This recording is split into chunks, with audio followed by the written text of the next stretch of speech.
Ang sangay dito sa Yuma, isang napakalaking pribilehiyo na maanyayahan na bumalik muli. Nagkaroon kami ng mainam na panahon noong nakaraan dito. At nang malaman kong babalik akong muli, talagang pinasiglan nito ang pakiramdam ko na marinig ang mga patotoo at ang maiinam na pananalitang ito mula sa mga tao at medyo tila inaangat ka. Sinabi sa akin ni Billy na ang kapatid mula sa Las Vegas na gustong magkaroon ng pagtitipon doon sa sangay na iyon, makipagkita ka sa kanya pagkatapos ng gawain sa dakong ito. May panahon kami, sabi niya, na may sisingit namin, bandang Enero, bago ang pagtitipon sa Phoenix, kita nyo, para magtungo sa Las Vegas. At kaya't noon pa namin gustong pumunta roon.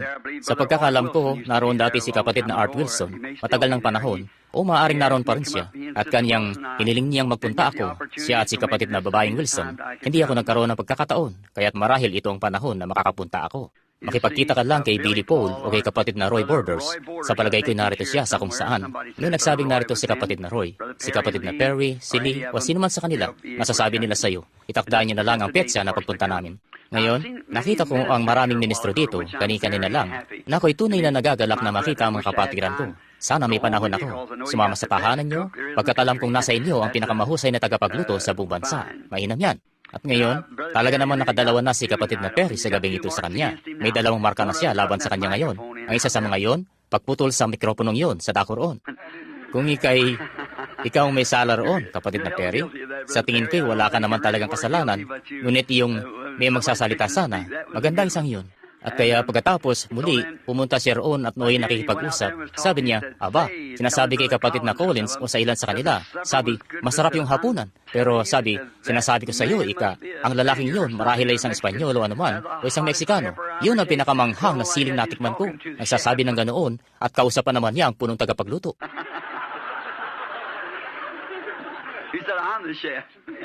Sabi nito, ako ang punong tagapagluto. Yan ang Texas para sa iyo. Itutuwid natin siya dito sa Arizona pagkatapos. Hindi ba? Kung mananatili siya kasama natin, mainam talaga maparito.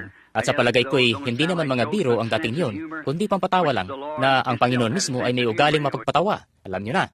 Sabi niya, si Herodes, magsiparon kayo at sabihin niyo sa asong gubat na yun. Kita niyo? Sa araw na ito, ako'y nagpapalayas ng mga demonyo. Bukas, matatapos ko ng gawain. Kaya may ugali siya mapagpatawa. Bueno, hindi naman yun makakasakit sa atin, sa palagay ko hindi, paminsan-minsan. At ngayon, medyo gumagabi na. At madalas, nangangaral ako ng mga 4 na oras. Kaya't ito, nalalaman ng pagpapaunlak ng kapatid na lalaki at babae dito, ng sangay na ito, iiksayan natin yan sa gabing ito. At sa diyang sinabi ko kay Terry, sabi niya, maglalagay ba ng pang 2 oras na tape? Sabi ko, hindi Terry, ito isang bangkete. Sabi ko, mga 30 o 40 minuto lang magsasalita sa mga tao ng isang bagay. Yan, sinisikap ko, gayon palagi na nalalaman yan. Nang bata pa ako, dati-rati nagsisidalo ang mga tao para makinig dahil sa ko'y batang nangaral. Isang kabataan lang, isang binata. At sasabihin nila, bueno, si Billy Branham, alam niyo na, bata lang, hindi nakapag-aral at walang edukasyon. At dumadalo sila para marinig ang bali-bali kong salita, ang aking pang-Kentucky na Ingles, at kaya't sila'y yung aking hits at hates at thoughts at carry. Gaya sa isa sa mga pagtitipon dito, hindi pa kalaunan, sabi nila, tumayo tayong lahat at awitin ng pambansang awit. Tumayo ako at sabi, for my old Kentucky home, far away. Yun lang ang tanging bansang alam ko, kaya pambansang awit yun, kung ako ang tatanungin. Kaya't ngayon, matapos mong tumanda, gayon man, bueno, tayo, pumasok siya, higit pa dapat diyan ang meron ka, kita nyo? Ating ihalimbawa, sinabi ni Pablo, nang ako ay bata, nagsalita akong gaya ng bata at nag-isip na gaya ng bata. Umaasal kang gaya ng bata.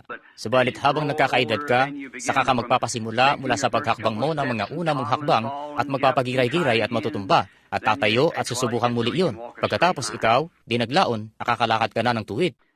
At yan ang kailangan nating gawin bilang mga kawal ng krus.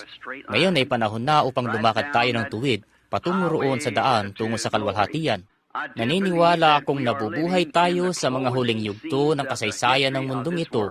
Tunay akong naniniwala na ang pagparito ng Panginoon ay mas malapit na, marahil kaysa sa inakala natin. Kaya't ngayon, sa loob lamang ng mga 30 minuto ng panahon ninyo, o humigit kumulang, nais kong tawagin ang pansin nyo sa isang kasulatan na gusto kong gamitin bilang teksto at tumukoy sa ilan pa rito. Sa pagkakaupo sa bahay noong isang araw, iniisip ko ang tungkol sa kaisipang ito. Pagkatapos naisip ko, bueno, ewan ko. Mangungusap mula sa lahat ng kasulatan ito. Tatalakay na lang ako ng bahagi nito at para lang sa maiksing mga gawain, kagaya ng sa ngayong gabi. Gusto kong sabihin ang isang bagay habang nagbubukas kayo sa mga awit. Ang ika-27 awit, gusto ko ang unang 5 talata na basahin. Nais kong sabihin nito tungkol sa mga sangay na ito ng mga negosyanteng full gospel businessmen. Ang aking kapatid na Perry ay nagsasalita kanina tungkol sa mga aklat at iba pa, at ang mga bagong aklat na meron sila. Ilan ang nakakaalala nang tayo ay mag-tape at ipinangaral iyon dito sa dako ng Phoenix sa isa sa mga konbensyon ang tungkol sa mga Ginoo, anong panahon na ito. Ngayon, yon ang umpisa ng librong iyon, kita nyo, nung ito'y maganap. Napakarami na ng supernatural na pagpapatibay sa nakasulat na salita ng Diyos tungkol sa oras na ito. Parang isang bagay ay hindi pa papalapit na sa atin ngayon. Tayo lang, napakatotoo nito. Ang mga bagay na yun ay magiging kamangha-mangha sa inyo, ay paalam lamang sa inyo yaong kung ano talaga ang nangyayari. Marami sa inyo, mga dayuhan marahil, ay naririnig ang mga lalaking ito na tumatayo at nagsasabi ng mga pahayag na ito tungkol sa isang mensahe sa kapanahon ng ito at iba pa. Ang tinutumbok nila ay ang pangako ng Diyos sa panahong ito na ipinangako niya kung ano ang kanyang gagawin. At nakikita natin siya na pinagtitibay sang-ayon sa kasulatan ng sadyang tumpak na tumpak kung ano ang sinabi niyang gagawin niya sa ganun ding paraan. Una nang sinabi, ganap na tugmang-tugma sa bawat pagkakataon dahil sa ang Diyos ang nagsabi nito. Kung ang isang tao, walang anuman sa akin kung sino man siya, ay magsasabi ng isang prediksyon, may isang posibilidad sa 10 milyon. Kung magsabi sa iyo ang isang tao na magaganap ang isang bagay, iyon ay mangyayari yun sa isang tiyak na oras, isa sa 10 milyon. At pagkatapos, ang lugar na magaganap ito ay mga nasa isang posibilidad sa mga nasa 100 milyon. At pagkatapos, ang oras na mangyayari iyon, patuloy, at ang paraan kung paano mangyayari iyon, at kung ano ang mangyayari at iba pa, yun ay sadyang higit pa sa pagpapalagay. Kapag nakikita natin itong ganap na ganap, sa tuwi-tuwi na kung ganon ang Diyos yun. At pagkatapos, bubuksan natin pabalik mismo sa mga kasulatan. Maaaring kakaiba yun sa atin, subalit binuksan natin mismo ang mga kasulatan nang hindi man lang alam kung saan hahanapin at ipapahayag yun ng Banal na Espiritu at sadyang paglalapat-lapatin ang mga kasulatan, bubuuin ang larawan doon para ipakita sa atin ang mismong panahon na ating kinabubuhayan. Tayo nagpapalit ng kapanahunan. Tayo nasa isang panulukan. Madali kapag may isang magpapaliko sa isang panulukan, may isang kantero na magpapaliko sa panulukan. Mag-uumpisa, lahat ay naglalagay ng laryo mismo sa hanay ding yun, gaya kapag nag-umpisa ang isang denominasyon at mag-uumpisang gumawa sa hanay na yun, mabuti yun. Subalit, kapag nasa mga paliko ka na, kung saan kailangan mong lumiko sa ibang direksyon, ngayon, hindi nagtatayo ang Diyos ng isang pader, nagtatayo siya ng isang bahay, kita nyo, at maraming putol at paliko-liko na kanyang una nang sinabi dito sa Biblia. At ang mga paliko, maaaring sumubok ang sinuman na magpaliko. Subalit kailangan ito ay naayon sa disenyo. Kung hindi, kailangan itong gibaing muli. Kaya't aming pinupuri ang Diyos para sa kanyang kabutihan at ang pakikisama ninyong mga tao at ang mga bukas na pinto na ibinigay sa amin ng Panginoon at sa pamamagitan ng mga negosyanteng ito. Ako noon pa may lagi nang naninindigan na hindi ako naniniwala ako sa mga tao sa mga denominasyon. Subalit, wala akong gaanong panahon para hikayatin ang mga denominasyon dahil nagtatayo ang bawat isa ng kani-kaniyang bakod sa paligid niya. At gaya ng sa palagay ko, yun ay ang munting kasabihan ni kapatid na David tungkol sa pag-aalaga niya ng ilang mga pato. At sabi, tumaas ang ilog at bawat pato, alam niyo na, gusto nilang makasalamuha ang isa't isa at hindi nila iyon magawa dahil sa nababakuran silang lahat. Subalit nang tumaas ng husto ang tubig, pinalutang niyon ang mga pato palabas sa bakod. Kaya't sa palagay ko'y sa ganong parang dapat gawin ito. Ay basta tumaas lamang ang tubig, kita nyo? At maaari na tayong makalabas sa bakod at makisalamuha sa isa't isa. Alam nyo na, magkaroon ng tunay na pag-ibig ni Kristo sa ating mga puso. At itong full gospel businessman ay naging isang oasis para sa akin. Dahil sa maraming beses may mga kapatiran ako, mainam na mga kapatiran sa palagay ko, bawat denominasyon na nakasalamuha ko.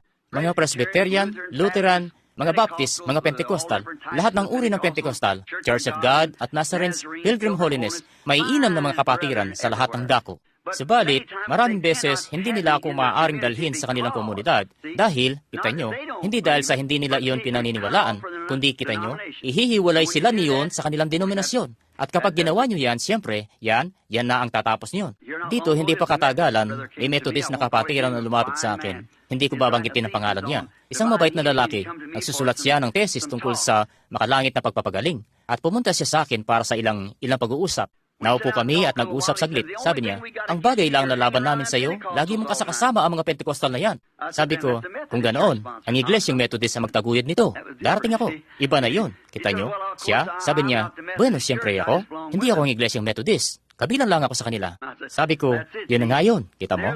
Sila lang, ang mga Pentecostal, ang tanging nagbubukas ng kanilang mga pintuan. Kita mo? Sila yaong pwede kong mapuntahan. At ang bawat isang magbubukas, handa kaming pumasok. Kagaya sa Apokalipsis, ay 3 kabanata, sabi, ako'y nakatayo sa pintuan at tumutuktok. Kung ang sino man ay magbukas ng pinto, ako'y papasok at hahapon. At si Jesus yun. Alam nating lahat na si Kristo iyon. At siya ang salita. Tama yan. Siya ang salita. At kaya't ang Full Gospel Businessman ay naging isa ng oasis kung saan tayo makapagsasama-sama, walang iglesia ang nagtataguyod nito. Silang lahat sama-sama. Ang lahat ng mga kalalakihan mula sa mga iglesia at tayo nagkakatipon-tipon at nagsasama-sama, tinatawid ang mundo sa lahat ng dako. At tumulong akong magtayo ng maraming mga sangay sa buong mundo ng Full Gospel Businessman. Nagpapasalamat ako sa pagkakataon yan na ibinigay sa akin. Doon, tataguyod yon ng mga negosyante. Pagkatapos lahat ng mga iglesia, sila gusto nilang pumunta, gayunman. Subalit, gayunman, at ayaw ko kailanmang subukang hilahin ng sinuman mula sa kanilang iglesia, manatili lamang kayo sa inyong iglesia at ikalat ang liwanag, kita nyo, maging totoong Kristiyano. Kalulugdan kayo ng pastor nyo. Isang totoo, tapat, tunay na binanal. Sinumang tao na naniniwala sa Diyos ay kalulugdan ng isang taong ganyan. Opo. Ngayon, pinasasalamatan ko ang kapatid dito at ang kanyang may bahay at ang sangay na ito para sa pagkakataong ito. At naway lumawak ang sangay na ito. Ang pagpapala nawa ng Panginoon ay manahan rito at maging instrumento sa mga kamay ng Diyos upang maligtas ang daan-daang mga tao bago ang pagparito ng Panginoon. At ang lahat ng iba pa sa inyo na mga sangay o mga kinatawan dito mula sa mga sangay. Sa aklat ng mga awit, ngayon, gusto kong mangusap tungkol sa isang talagang kakaibang paksa sa gabing ito sa ilang saglit lamang. May ilang mga kasulatan akong naitala rito. At naisip ko marahil na ngayong gabi, mangungusap ako tungkol sa isang bagay na naiiba. Subalit, nakikitang nauubos ang oras, naku, hindi ko ninais na manatili ng ganong katagal, kaya't nagbukas lamang ako rito at kumuha ng ilan pang kasulatan. At gusto kong mangusap tungkol sa paksang ang pag-agaw, kita nyo? Ngayon, naniniwala tayo na may magaganap na pag-agaw. Lahat ng Kristiyano ay naniniwala riyan na mga nagbabasa ng Biblia, naniniwalang may magaganap na pag-agaw. At ngayon, para bumasa bilang isang pagbabatayan, babasahin natin ang ika-25 awit. Ibig kong sabihin, ipagpaumanhin nyo ang ika-27 awit, 1 hanggang 5 talata. Ang Panginoon ay ang aking liwanag at aking kaligtasan. Kanino ako matatakot? Ang Panginoon ay katibayan ng aking buhay. Kanino ako masisindak? Nang ang mga manggagawa ng kasamaan, ang aking mga kaaway at aking mga kaalit ay dumating sa akin upang kanin ang aking laman, sila'y nangatitisod at nangarapa. Bagaman ang hukbo ay humantong laban sa akin, hindi matatakot ang aking puso. Bagaman magbangon ang pagdidigma laban sa akin, gayon may titiwala rin ako. Isang bagay ang hiningi ko sa Panginoon na aking hahanapin, na ako'y makatahan sa bahay ng Panginoon sa lahat ng mga kaarawan ng aking buhay upang malasin ang kagandahan ng Panginoon at mangailangan sa kanyang templo. Sapagkat sa kaarawan ng kabagabagan ay ingatan niya ako na lihim sa kulandong, at sa kublihan ng kanyang tabernakulo ay kukubli niya ako. Kanyang itataas ako sa ibabaw ng isang malaking bato. Idagdag nawa ng Panginoon ang kanyang mga pagpapala sa pagbasang iyon ng kanyang salita. Ngayon, sa araw na ito, mangungusap tungkol sa paksang ito, at ngayon, maaaring ang ilan sa inyo ay naiiba sa mga daang tinatahak ko. Subalit ilan dito ang naniniwala na nagtuturo ang Biblia na magkakaroon ng pag-agaw ng iglesia? Siya nga po, tama yan. Eksakto, isang pag-agaw ng iglesia. Maging ikaw man ay isang Methodist, Baptist, Presbyterian o sino ka man, Pentecostal, may magaganap na pag-agaw. At sa palagay ko, sa pagsasalita, hindi ako basta tumatayo lang dito para magsalita ng bagay na sa tingin ko ay magiging kalugod-lugod sa mga tao. Hindi pa ako nagkasala sa ganyan. Gusto kong pumanhik rito at sabihin ng isang bagay na nararamdaman kong napangungunahan akong sabihin na inisip kong makakatulong sa inyo. Isa na makapagpapalawig pa ng karanasan ninyo sa Diyos kung Kristiyano kayo. At kung hindi kayo Kristiyano, ay gawin kayong lubos na mahiya sa sarili nyo nang sa ganun ay magiging Kristiyano kayo. At yan ang layunin na noon ko palaging sinisikap na ihanay ang aking kaisipan kung paanong pangungunahan ako ng Panginoon. Ngayon, tayo ay natagubilinan kung paanong ang doktrinang ito ay tutuyain sa mga huling araw.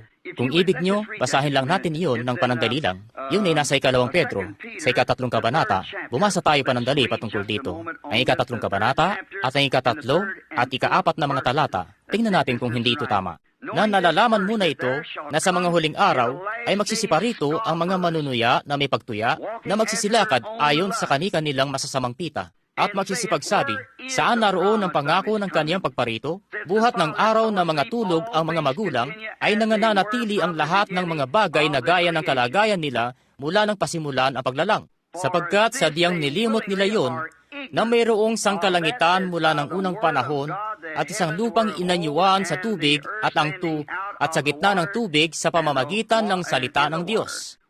Na sa pamamagitan din nito ang mga sanglibutan noon na inapawan ng tubig ay napahamak. Ngayon, nakikita natin yan. Ang dahilan na ang paksang ito ay binabaliwala lamang ay dahil sa sinabi ng propeta rito na sa mga huling araw ay darating ang mga manunuyang ito na nagsasabi ng mga bagay na ito. Kita nyo? Una nang sinabi ito. Ang dahilan na ikinikilos ng mga tao sa araw na ito ang mga kilos nila, talagang inaasahan mo ito dahil sa sinabi yan ng Biblia. Sa mga huling araw, sila'y magiging mga matitigas ang ulo, mga palalo, mga maibigin sa kalayawan kaysa mga maibigin sa Diyos. Mga walang paglulubag, mga palabintangin, mga walang pagpipigil sa sarili, hindi mga maibigin sa mabuti, na may anyo ng kabanalan, datapwat tinatanggihan ng kapangyarihan nito. Lumayo ka rin naman sa mga ito. Kakahanap ba tayo ng paggagaya sa katotohanan? Sigurado. Nang bumaba si Moises sa Ehipto upang iligtas ang mga anak ng Israel, nahawak lamang ang isang patpat sa kanyang kamay bilang pagpapatibay na nasa likuran niya ang Diyos ng kalangitan. Gumawa siya ng himala. May mga manggagaya na sumunod sa kanya at ginagawa rin ang mga bagay na ginawa niya, kita nyo? Ngayon, pumapangalawa sila. Matapos na ginawa niya muna iyon, pagkatapos nagsisidating sila. Dahil sa kinokopya nila kung anong ginawa niya, ginagaya ang orihinal. Nasupungan natin yon. At ngayon ay sasabihin mo, bueno, yan ay noong panahon ni Moises. Subalit, ang kasulatan ding ito ay nagsasabi na magsisidating silang muli sa mga huling araw. Kung paano sina Jannes at Jambres ay kumalaban kay Moises, ganon din naman ang mga taong ito na masasama ang pag-iisip tungkol sa katotohanan. Kita nyo? Mga panggagaya, lahat na ng klase ng mga bagay para guluhin ng mga tao. At pagkatapos kung ang pag-agaw na ito na magaganap at anumang bagay na meron ang Diyos sa hanay ng kanyang salita, laging may bagay na lalabas para guluhin yon kung magagawa nila. Ito'y layunin yun ni Satanas na gawin yon. Kagaya ng isang kapatid dito mula sa pagtitikon doon sa Las Vegas, sinabi ni Satanas na nasasakupan niya ang sanglibutan at yun ang punong himpilan niya sa itaas doon.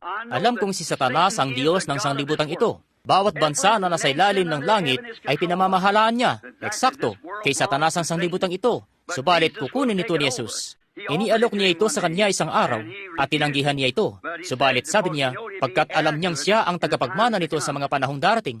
Mga manunuya, gumugol lamang tayo ng ilang sandali sa isang salitang yan bago tayo pumalaot. Ang mga manunuya. Nagbabasa ako ng pahayagan mga 2 linggo na ang nakaraan sa Tucson na kung saan isang Ingles na mula sa Inglaterra ay nagpahayag. Nasa mga pangunahing balita yun sa mga dyaryo na ang pagkapako sa krus ng ating Panginoong Jesucristo ay panlilinlang lamang sa pagitan ni Pilato at ni Jesus na dumating siya upang itanyag lamang ang kanyang sarili. At walang paraan na mapapabulaanan natin yun sa kanila. Dahil sang lahat ng mga bagay ng Diyos ay kailangang tanggapin sa pamamagitan ng pananampalataya. Kailangan natin itong sampalatayanan. Ngayon, nagpatuloy siyang magbigay ng paglalarawan kung paano yun may sasagawa. Dito di pa kalaunan, sa bantog na bansang iyon, ang London, sa Inglaterra pala, kung saan si John Wesley at si Charles At marami sa mga tanyag na mga mangangaral na mga unang panahon, sina Spurgeon at iba pa, ay nangaral ng ebanghelyo sa mga pamilihan ng dayami at sa lahat ng dako roon. Tinanggihan nila ang mensaheng iyon sa kanilang panahon at tingnan nyo kung ano sila sa araw na ito. Naroon sina kapatid na Williams at iba pa sa gabing ito.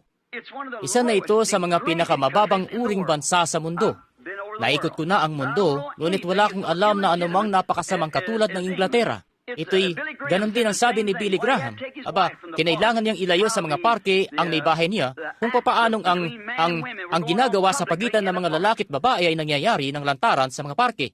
Noong naroon ako, hindi pa ako nakakita ng bagay na makakasakit sa puso ng tao nang higit pa sa nangyayari sa Inglaterra, na ito'y nagkaroon noon ng pagkakataon at minsan nanguna sa mundo sa reformasyon. Ipinakikita lamang kung gaano itong maaaring mahulog. Subalit, kita nyo, kung ano ang sanhi niyan, ang mensaheng ipinahayag noon, sinisikap ng mga Ingles na manghawakan sa mensahe ring iyon para sa araw na ito. Hindi na yun ubra sa araw na ito. Hindi yun ubra. Paano kaya kung dumating si Moises at ipinahayag ang mensahe ni Noe? Gagawa tayo ng daong at magpapalutang doon sa Nile? Hindi maaari iyong umubra. At maging ang mensahe ni Jesus ay hindi rin maaaring umubra noong kay Moises. At hindi rin ubra ang mensahe ni Wesley kay Luther o ang kay Luther na mensahe pabaliktad. At sa araw na ito, tayo, ang huling dakila nating reformasyon ay ang Pentecostes. At ngayon, tayo ay papalayo na roon. At ang mensaheng Pentecostal ay hindi pwedeng humalo rito dahil sa ito'y panibago na namang araw. Salita ng Diyos lahat ito. Subalit ito'y nabubuo. Kagaya ng mga paa, mga bisig, pataas, binubuo nito ang isang nobya para sa pag-agaw. Kita nyo? Huwag ninyong tanggalan ng lugar ang mga taong yun noon. Namuhay sila sa kanilang mensahe. Lahat sila'y babangon na nasa nobya. Kagaya ng buhay na dumadaan sa isang tangkay ng trigo. Iniiwan nito ang trigo, ang talukap, subalit binubuo ng trigo ang sarili nito na katulad ng butil ng trigo na nahulog sa lupa.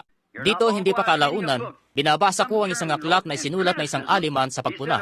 Sabi niya, sa lahat ng mga panatiko sa mundo, si William Branham ang nangunguna sa kanilang lahat. Sabi niya, aba, siya ay wala ng iba kundi siya isang salamangkero.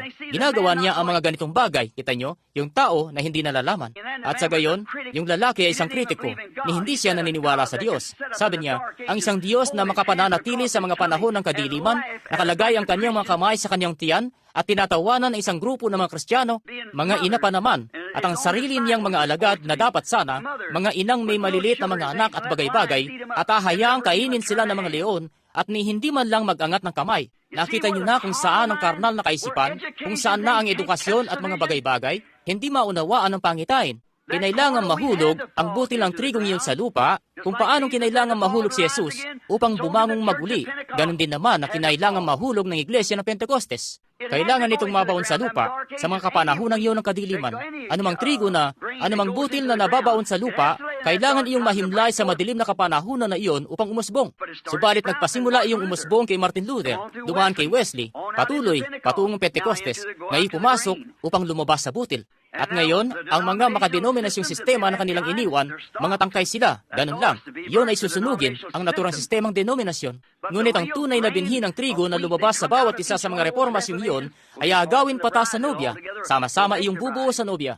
Ngayon, naalaman natin sa Inglaterra doon, ginaya nila ang pagpapako sa krus di pa kalaunan, isang grupo ng mga taong yun, yaong mga batang may mahabang buhok at kung ano-ano pa, at nagsisihiyawan, tinatawag si Jesus na Daddy O, at lahat ng mga ganung bagay, napakababang uring mga tao. Ngayon sasabihin mo, yun ay sa London, ng Inglaterra. Tingnan nyo kung ano nasa pahayagan nung nakarang linggo dito sa Kalakang Amerika.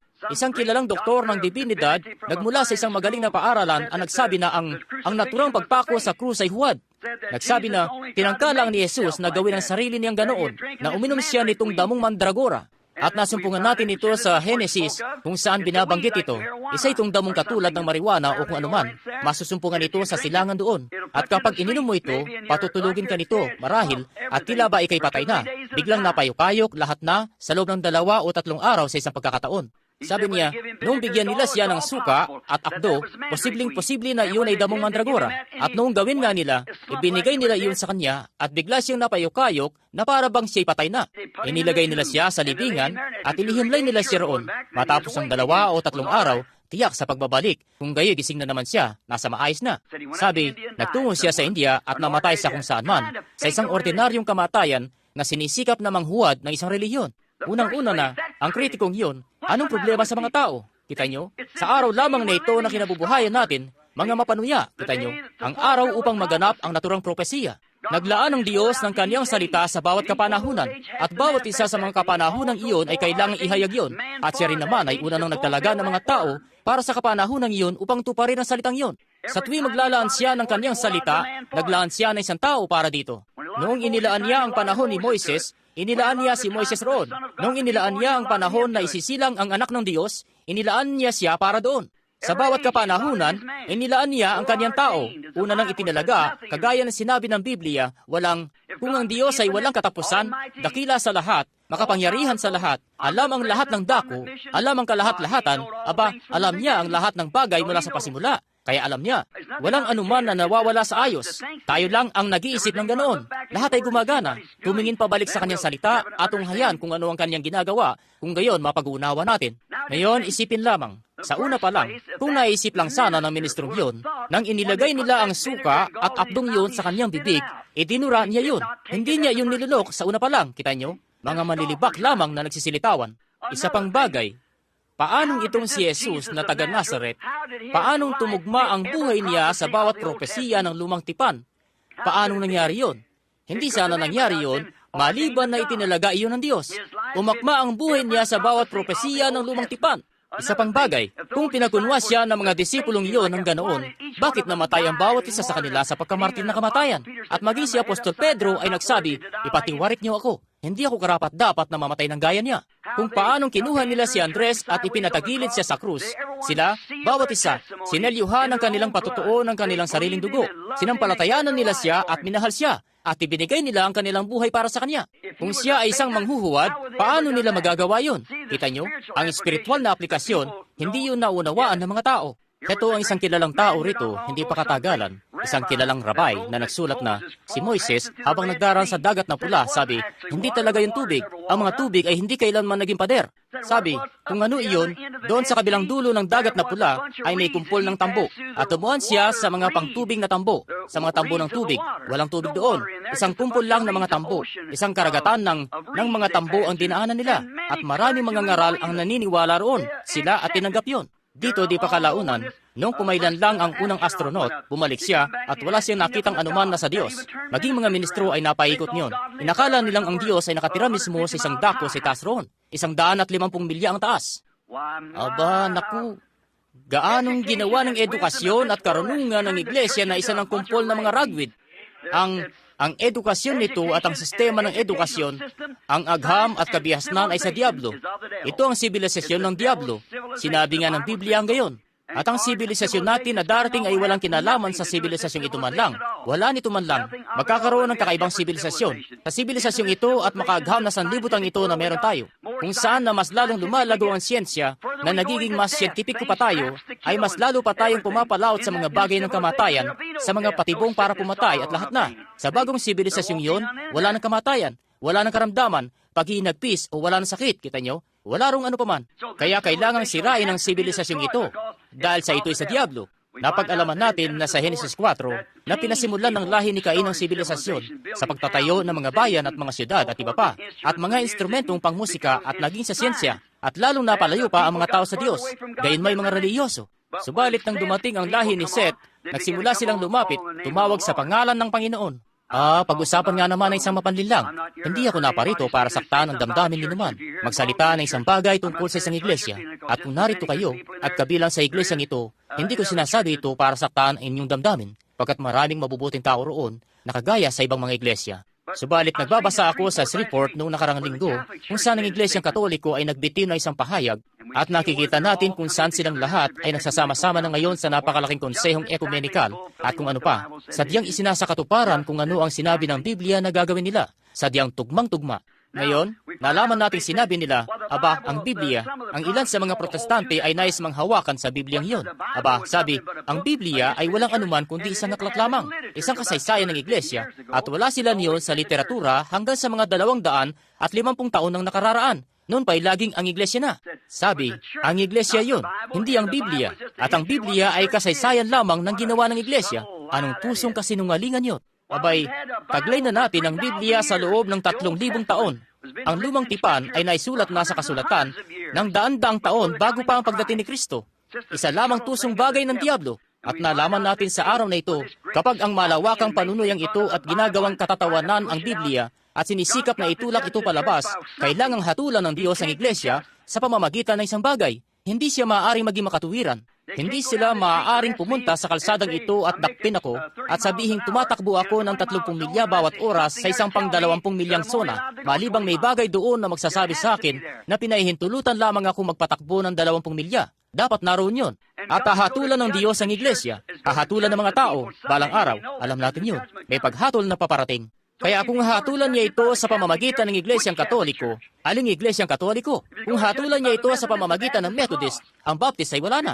Hatulan niya ito sa pamamagitan ng mga naniniwala sa isa, ang mga naniniwala sa dalawa ay wala na. Kita nyo? Sa pamamagitan ng alin niya ito hahatulan? Sinabi niya, hahatulan niya ito sa pamamagitan ni Kristo, at si Kristo ang salita. Kung ganoon, ang salita ng Diyos, iyon, na ipanghahatol ng Diyos. Nang pasimula ay ang salita, at ang salita ay kasama ng Diyos, at ang salita ay Diyos. At ang salita ay nagkatawang tao at tumahan sa gitna natin. Ang siya ring kahapon, ngayon at magpakailanman. Kita nyo? Kung ganoon, hahatulan niya ito sa pamamagitan ng kanyang salita. At ngayon, nalaman natin na sa araw na ito, kung kailan pinipilit nilang itulak palabas ang Biblia, tanggapin niyo ang iglesia. Ang Biblia, ayawan niyo ito, ang iglesia, upang makagawa lang sila ng kahit anong uri ng kredo o ano pa mang bagay at lumakad sa pamamagitan nito.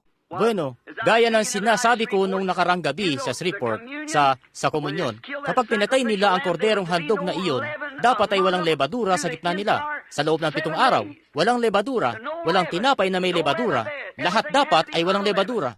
Ikinakatawan niyon ang 7 kapanahunan ng iglesia na natalakay na natin sa Platron at walang papaalsa. Ano? Bagay yun na naihalo roon. At inihahalo natin ang kredo at denominasyon, lahat na ng bagay, kasama ng salita, at ipinipilit pa rin tawagin iyon na siyang salita. Walang lebadura sa loob ng 7 araw. At maging kung ano ang kinakain sa araw na ito, huwag nang subukan pang itago ito para bukas.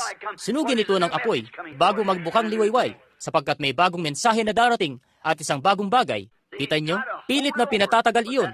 Subalit ganon lagi ang naging ugali ng iglesia. Lalaganap ang isang revival at kagyat na malalaman mo sa loob ng mga 3 taon, nagpapasimula na sila ng isang organisasyon doon. Magsisimula ang isang denominasyon, organisasyon. Subalit napansin nyo ba? 20 taon na itong lumalaganap ngayon at walang organisasyon at hinding-hindi na magkakaroon pa. Ito na ang hangganan. Ang trigo ay naging trigo na muli. Bumalik na ang trigo sa butil nito. Ang talukap ay humiwalay na rito. At ang trigo ay kailangang mabilad sa presensya ng anak upang mahinog. Hindi ba yun kakatuwang bagay na hindi pa katagalan sa baybaying silangan ang malawakang pagkawala ng liwanag? Hindi nila yun maunawaan. Nagdilim ang Texas noong nakarang linggo. Hindi nila yun maunawaan. Hindi ba ninyo napagtatantong isang tanda iyon? Hindi ba ninyo nalalamang ang mga bansa ay nagkakagulo na? Ang Israel ay nasa kanyang sariling bayan na. At ang mga tandang ito ay nagsasabing tayo na sa katapusan na. Sa oras din na nagdidilim, hindi ba ninyo alam na iyon ay tanda na sinabi ng propeta? Siya nga. Subalit magliliwanag sa oras ng gabi, na may liwanag na darating sa oras ng gabi, kapag ang pagdidilim at bagay-bagay ay nangyayari na kagaya ng mga ito ngayon. Tingnan ninyo sa diyang kung paano nagdilim. Nagpunta lang ang Papa sa dako rito. Natatandaan ba ninyo sa tabernakulo? Nang yaong may mga tape kayo. Sa palagay ko, kumukuha kayong lahat ng mga iyon. Kung paanong ipinakita roon ng Panginoon noong araw na iyon sa tabernakulo, tugmang-tugma kung saan ilalagay yung mga kapanahunan ng iglesia at kung paano ang mga iyon. Iginuhit ko ang mga iyon sa pisara doon, yaong mga kapanahunan ng iglesia na nakikita ninyo ritong iginuhit sa isang aklat. At kung hindi nanaog ang banal na espiritong iyon sa isang malaking haliging apoy at pumunta banda roon sa pader na iyon at iginuhit ang mga iyon mismo habang nakaupo ang 3 o 4 na raang mga tao na nakatingin dito. At pagkadating rito ng Papa, ang buwan, ano't anuman, ay nagdilim. At kinuna nila ng mga larawan ang mga iyon sa ganun din pagkakaayos kung paanong naiguhit ito sa itaas roon sa entablado. Ngayon, naglakbay siya sa dakong ito noong ika-13. Naglakad ng 13 hakbang. Nagsilbi ng komunyon sa 13. Sa isang bansa na may bilang na 13 at nagdilim sa iba't ibang dako. Hindi ba niyo nakikita kung nasaan na tayo? Nasa huling panahon na tayo. Ang mga manunuya ay magsisilitaw sa huling panahon. Nagsasabi, walang ipinagkaiba sa panahon noon kaysa noong mga tulog ang ating mga magulang. Subalit kapag nakita ninyong nagsisimula ng mangyari ang mga bagay na ito, itaas ninyo ang inyong ulo, maghanda na kayo. May maaaring mangyari anumang oras, si Kristo ay darating para sa kanyang iglesia. Ngayon, hindi nila yon pinaniniwalaan dahil iyon ay isang kanilang sila'y ipinapala Hindi nila napagtatanto na sila ang tumutupad sa mga kasulatan. Hindi talaga yun napagtatanto ng mga tao na ginagawa ang mga bagay na ito at sinasalita ang mga ganitong bagay, kanilang tinutupad ang mga kasulatan. Lingid sa kaalaman ni Caiaphas, ang punong saserdote at lahat ng mga saserdote nung araw na iyon, na nanuya at ginawa siyang katatawanan, ay hindi alam na ang mismong Diyos na pinatutungkulan ng awit nilang, Diyos ko, bakit mo ako pinabayaan? Ang ika-22 awit, binutasan nila ang aking mga kamay at aking mga paa. Kinakanta iyon sa templo at siya'y naghihingalo roon sa krus. Lingid sa kalaman nila'y ginagawa nila yon. Maging si Jesus ay dumalangin, Ama, patawarin mo sila. Hindi nila alam ang kanilang ginagawa. Dahil sa katunayan, sila'y ipinopesiya na ng mga kasulatan na magiging mga bulag. Alam niyo ba na ang protestante at iglesyang katoliko ay ipinopesiya na sa mga huling araw na magiging mga bulag? Ganon din sa mga kasulatan na si Kristo ay nasa labas, nagsisikap na makapasok, sapagkat sinasabi mo, ako'y mayaman at hindi nangangailangan ng anuman. Hindi mo nalalamang ikaw ay maralita, dukha, aba, hubad at bulag, at hindi nalalaman yon. Apokalipsis 3. Kaya nga kayo, bumalik muli sa pagkabulag, niyuyurakan ang mga bagay ng Diyos, na tila ba ang mga ito'y walang anumang kabuluhan sa kanila. Nanunuya at ginagawa itong katatawanan. Ganyan ang sinabi ng Biblia. Subalit sa iglesia, sa nobya, ang pag-agaw ay isang kapahayagan sa kanya. Iyon ay naihayag sa kanya, na ang kapahayagan, ang tunay na nobya ni Kristo ay maghihintay para sa kapahayagan na iyon ng pag-agaw. Ngayon, isang kapahayagan iyon, sapagkat ang kapahayagan ay pananampalataya. Hindi ka maaaring magkaroon ng kapahayagan na hindi iyon pananampalataya. Ang pananampalataya ay isang kapahayagan dahil isang bagay ito na inihayag sa iyo. Ang pananampalataya ay isang kapahayagan. Ang pananampalataya ay isang bagay na nahayag sa iyo, kagaya noon kay Abraham na nagagawang tawagin ng anumang bagay na salungat sa kung ano ang naihayag sa kanya, na tila baga hindi ganoon. Ngayon, ang pananampalataya, ganoon ang pananampalataya, ay ang kapahayagan ng Diyos. Ang iglesia ay tinayo sa isang kapahayagan, ang ganap na buong katawan. Dito ilang linggo na ang nakararaan, nakikipag-usap ako sa isang mabuting ministrong Baptist. Dumating siya upang makipagtalakayan sa akin. Sabi niya, gusto kita bilang isang tao. Subalit sabi, nalilito ka. Sabi ko, kung ganoon, sinasamo ko, tulungan mo akong maituwid. Sabi niya, sa pamamagitan ng kasulatan. Sabi niya, hindi talaga natin magagawa, kapatid na Branham, na mapag-ugnay-ugnay ang mga bagay hanggang sa kunin natin ang bawat salita at salita at salita ng eksakto sa Griego at iba pa. Sabi ko, oh Ginoo, alam mo ang mas mabuti pa riyan? Sabi ko, maging sa konseho ng Nicea, ganoon na katagal, 300 taon mula noong kamatayan ni Kristo, nagtatalo-talo pa rin sila kung sinong scholar ng Griego ang tama. Malalaman mo, ito isang kapahayagan. Ang kabuuang bagay ay Sabi niya, hindi ko matatanggap ang kapahayagan. Sabi ko, kung ganoon, paano mo matatanggap si Kristo? Sabi niya, aba, sinabi ng Biblia, ang sumasampalataya ay kay Yesus Kristo ay may buhay na walang hanggan. Sabi ko, totoo yan. Sinasabi rin nito na walang makatatawag kay Jesus na Kristo, kundi sa pamamagitan lamang ng kapahayagan ng Banal na Espiritu na naghayag niyo sa Kanya. Kita nyo?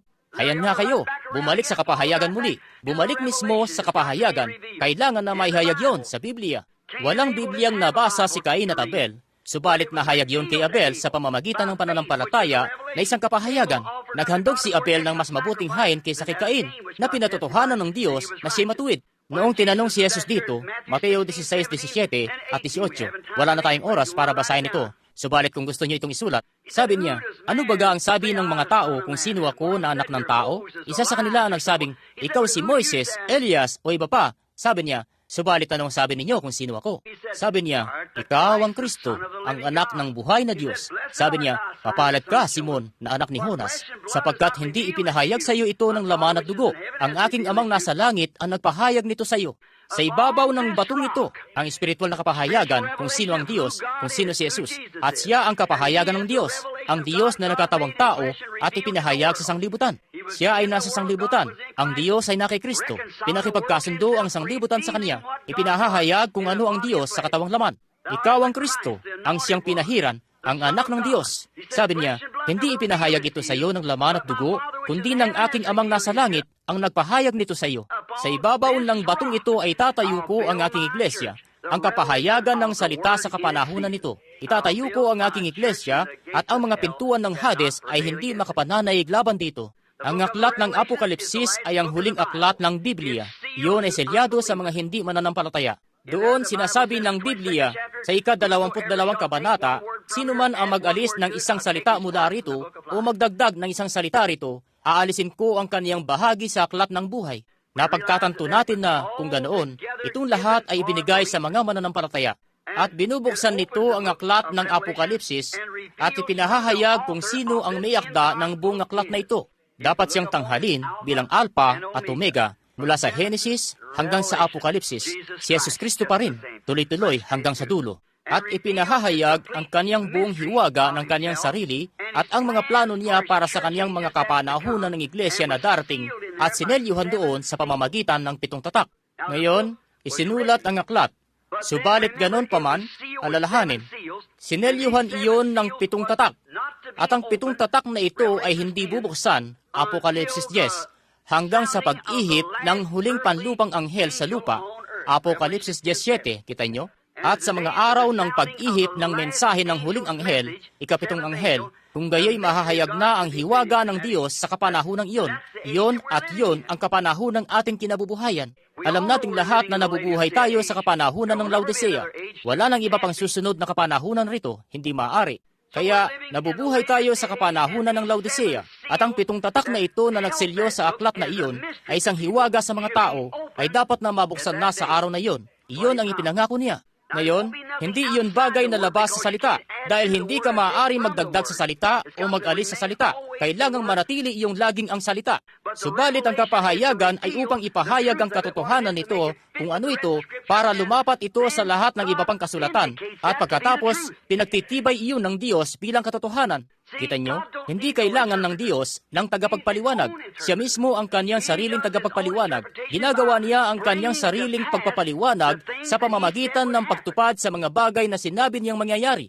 Gaya sa pasimula, sabi niya, magkaroon ng liwanag at nagkaroon ng liwanag. Hindi na niyon kailangan ng pagpapaliwanag. Pinagtibay yon. Ngayon, nangako siya ng tiyakang mga bagay sa huling araw na ito sa kasulatan. Aba, hayon na yon. Gayon kung paanong si Jesus ay anak ng Diyos. Ipinangako niyang isusugo siya nung siya ay nasa kanyang mga kaarawan dito sa lupa at hindi siya masampalatayanan ng mga tao. Sabi niya, saliksikin ninyo ang kasulatan sapagkat iniisip ninyo na sa mga yaon ay meron kayong buhay na walang hanggan at ang mga ito'y siyang nagpapatotoo tungkol sa akin. Kung hindi ko ginagawa ang mga gawa ng aking Ama, kung gaya'y huwag ninyo akong sampalatayanan. Subalit kung hindi ninyo ako masampalatayanan, magsisampalataya kayo sa mga gawa na ginagawa ko, pagkat ang mga ito ang nagpapatotoo kung sino ako.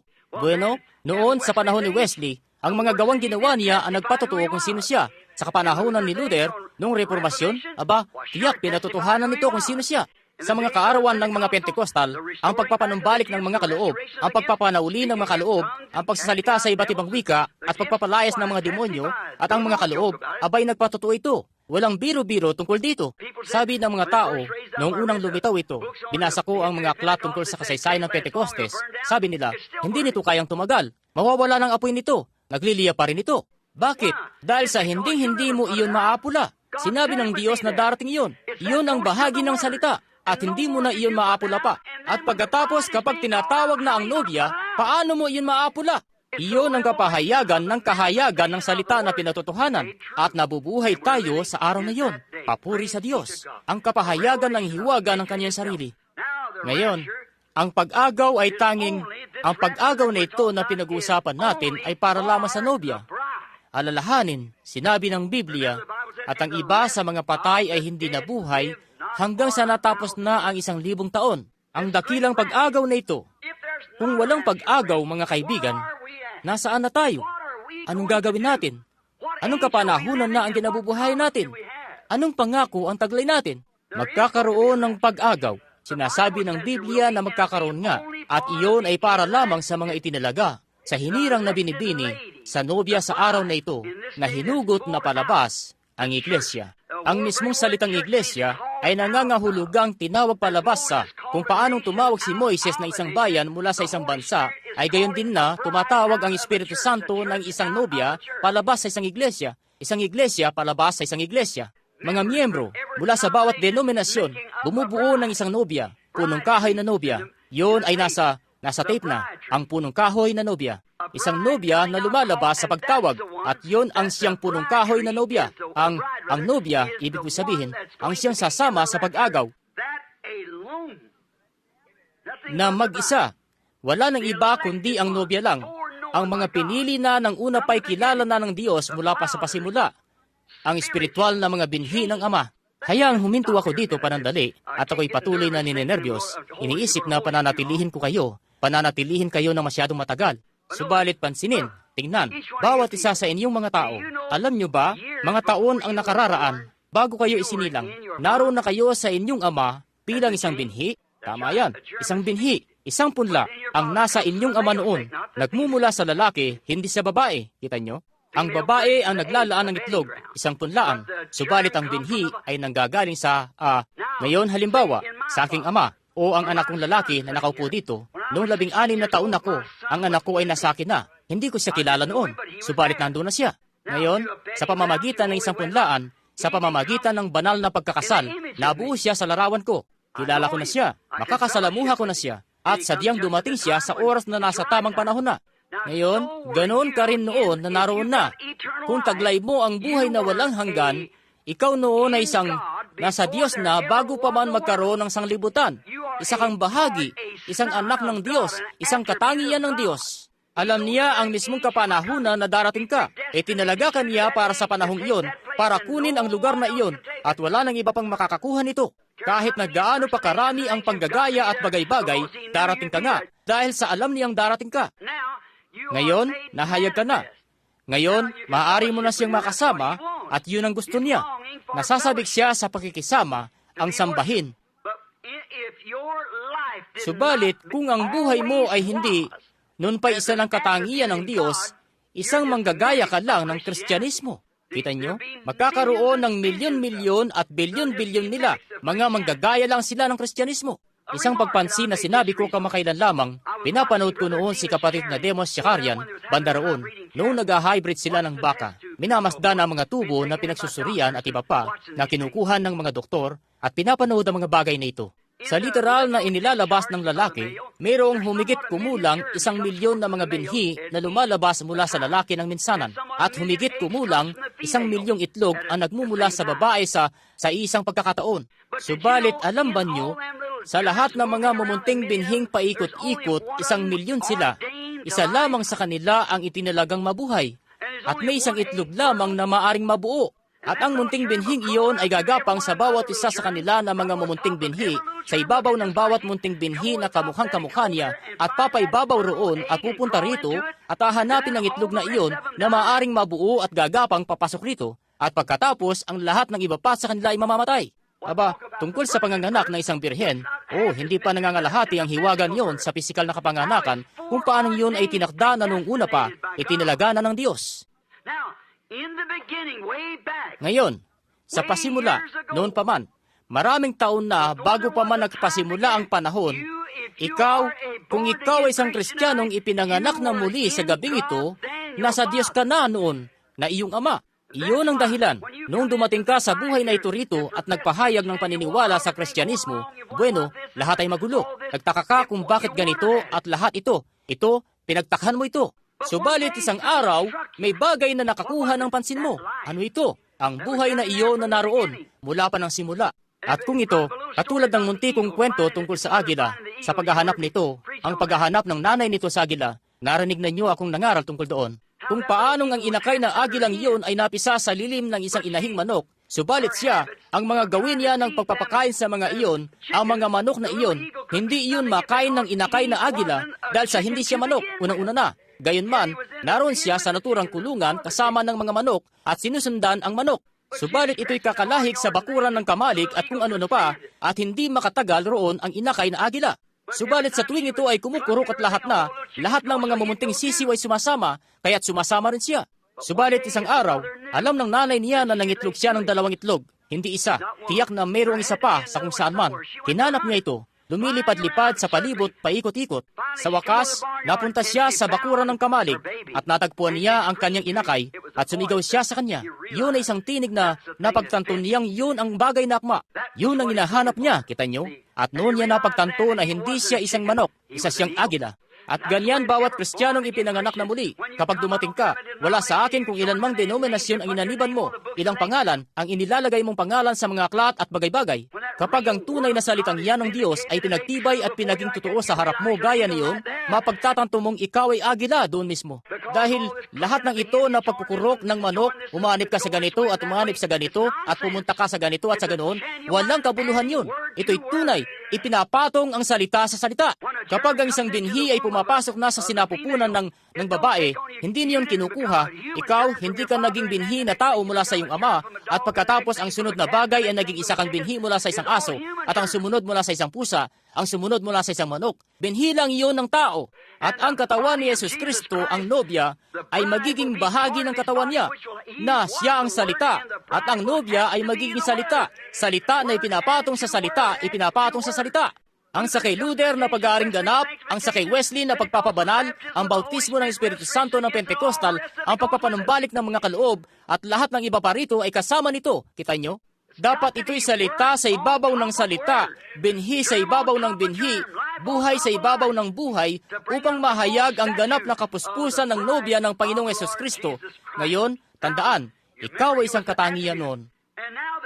At ngayon, ang bagay dito, matapos nating malaman ang mga bagay na ito, na si Kristo ay darating para sa kanyang nobya, ngayon, paano tayo makakapasok sa nobyang yon?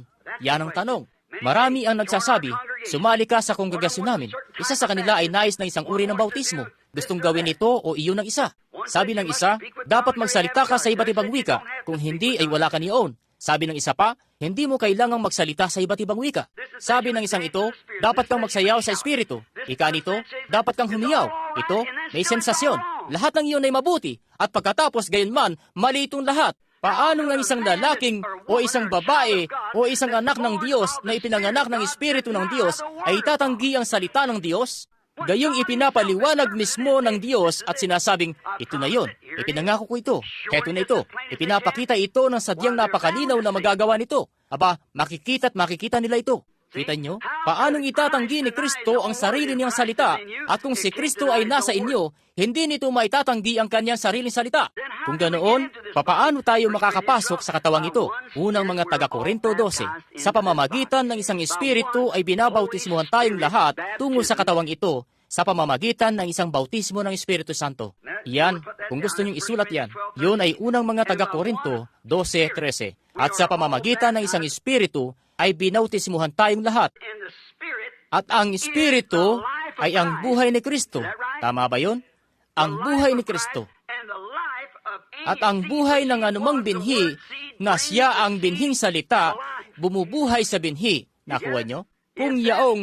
Kung naroon ang buhay na iyon sa binhi, at dumating itong bautismo ng banal na Espiritu rito, tiyak na ilalabas nito ang buhay ng binhi. Katulad ng sinabi ko na sa inyo dito sa Phoenix, di pa kalaunan, kinakausap ko noon si kapatid na John Sharit. Naroon ako sa labas at ipinakita niya sa akin ang isang puno, isang citrus. Siya, nagpapatubo siya ng maraming prutas na citrus. At ipinakita niya sa akin ang isang puno. May 8 o 9 iyon na iba't ibang uri ng prutas na naroon. At sinabi ko, kapatid na Sharit, anong uri ng puno yan? Sabi, isang puno ng kahel. Sabi ko, bakit ang limon at ang tangerine at ang tangelo at suha? Sabi niya, lahat ito ay prutas ng citrus. Ang mga ito'y iniugpong. Oo, sabi ko, naunawaan ko na. Ngayon, sa susunod na taon, magkakaroon na ito ng puro kahel na lahat. Maging, hindi, mamumunga ang bawat puno ng kauri nito. Bawat sangay mamumunga ng kauri nitong bunga. Alam ng marami sa inyong mga nagtatanim ng prutas yan, dito sa lambak na ito ng mga citrus. Mamumunga ito ng kauri nito. Maglagay ka ng sanga ng limon sa isang puno ng kahel, mamumunga ito ng mga limon, pagkat yun ang katangian ng prutas na citrus. Gayunman, hindi niyon ibubunga ang orihinal na bunga. At ganoon ang ginawa natin. Tayo iniugpong. Kinuha kasama ng mga kredo at iba pa, at iniugpong sa bawat isa dito. Paanong mamumunga ang mga Methodist ng anuman maliban sa isang anak na Methodist? Paanong mamumunga ang anumang denominasyon ng anuman maliban sa isang anak na makadenominasyon? Subalit, kung ang puno mang iyon ay maglabas ng orihinal na sanga, mamumunga iyon ng mga kahel. At kung ganoon, kung gagawa ang Diyos ng anumang bagay sa iglesia, iyon ay magiging orihinal, pabalik muli sa salita. Eksakto, tiyak na ito'y magiging ganoon, pagkat ang buhay ay nasa puno at ipinamumunga nito ang kauri nito. Ngayon, nung nalaman natin, naroon ng malaking iglesyang iyon ay nagpatuloy sa mga kapanahunan na ipinamumunga ang bunga nito. At habang natutuyo na ang mga sanga, kanilang pinuputol ang mga iyon. Sa San Juan 15, hindi kailanman pinutol ang puno ng ubas ngayon. Inalis niya ang mga sanga, pinutol ang mga iyon, dahil hindi yun namumunga ng anumang bunga. At tayo, nais ni Jesus ng bunga para sa kanyang sarili. Ang kanyang asawa ay kailangang magsilang ng mga anak na kawuri niya. Pagkatapos, kung hindi yun magsilang ng mga anak na nobya, mga anak na salita, kung ganoon, yun ay pang-denominasyon na anak. Kung ganoon, ang una niyang pag-ibig para sa sanglibutan at denominasyon, bumalik na siya dyan. At hindi na iyon makakapanganak pa ng isang totoong tunay na Kristiyanong ipinanganak na muli, pagkat walang anumang bagay diyan para maipamungay iyon. Gaya kapag kumuha ka ng sanga ng limon at iuupong iyon doon, mamumunga iyon ng limon. Subalit hindi iyon makakapamunga ng kahel, dahil wala iyon doon nung pasimula pa. Subalit itinalaga iyon noong pasimula pa sa paunang kaalaman ng Diyos, na itinalaga na at isinilang, tiyak na mamumunga iyon ng kahel. Wala na iba pang pwedeng ibunga iyon. Ganoon sa iglesia ng buhay na Diyos. Kapag dumating ang takdang panahon, lahat, hayaan ninyong magpasimulang gumawa ang Diyos na isang bagay, lahat ay may hawak na sa bola at wala na, kita nyo? Palaging ganoon. Nagbabasa ako ng kasaysayan tungkol kay Martin Luther, dito di pa kalaunan. Sabi, ang hindi mahirap paniwala na kaya magprotesta ni Martin Luther sa Iglesyang Katoliko at malusutan iyon. Subalit sabi, ang kakaibang bagay na kaya niyang itaas ang kanyang ulo sa ibabaw ng lahat ng kapanatikuhan na sumunod sa kanyang revival at manatili pa rin ang tuloy-tuloy sa kanyang pag-aaring ganap. Kita nyo? Sadyang lahat na, mga panggagaya at lahat na ay sumunod sa kanya. Tingnan nyo si Ginang Semple McPherson, si Amy Semple McPherson, na may templo sa dako rito. Lahat na ng mga mangangaral na babae ay may mga ganoon ng pakpak at dala-dala ang Biblia sa ganoong paraan. Sadyang mga karnal na panggagaya lamang. Hindi sila maaaring maging orihinal. Ganyan na ang mga iglesia ay hindi maaaring maging orihinal. Hayaang ang isang iglesia ay magkaroon ng isang bagay na iba pa sa lungsod. Hindi iyon matatagalan ng isa pang iglesia. Gagayahin nila iyon. Kita nyo? Hindi na sila orihinal. Ang salita ng Diyos ay orihinal. Iyon ang salita. At kailangang maglabas ito ng kauri nito. Ng kauri nito sa kapanahunan nito. Hinirang, ipinalaga ng Ama, Diyos. Ngayon, paano tayong makapapasok sa iglesyang ito?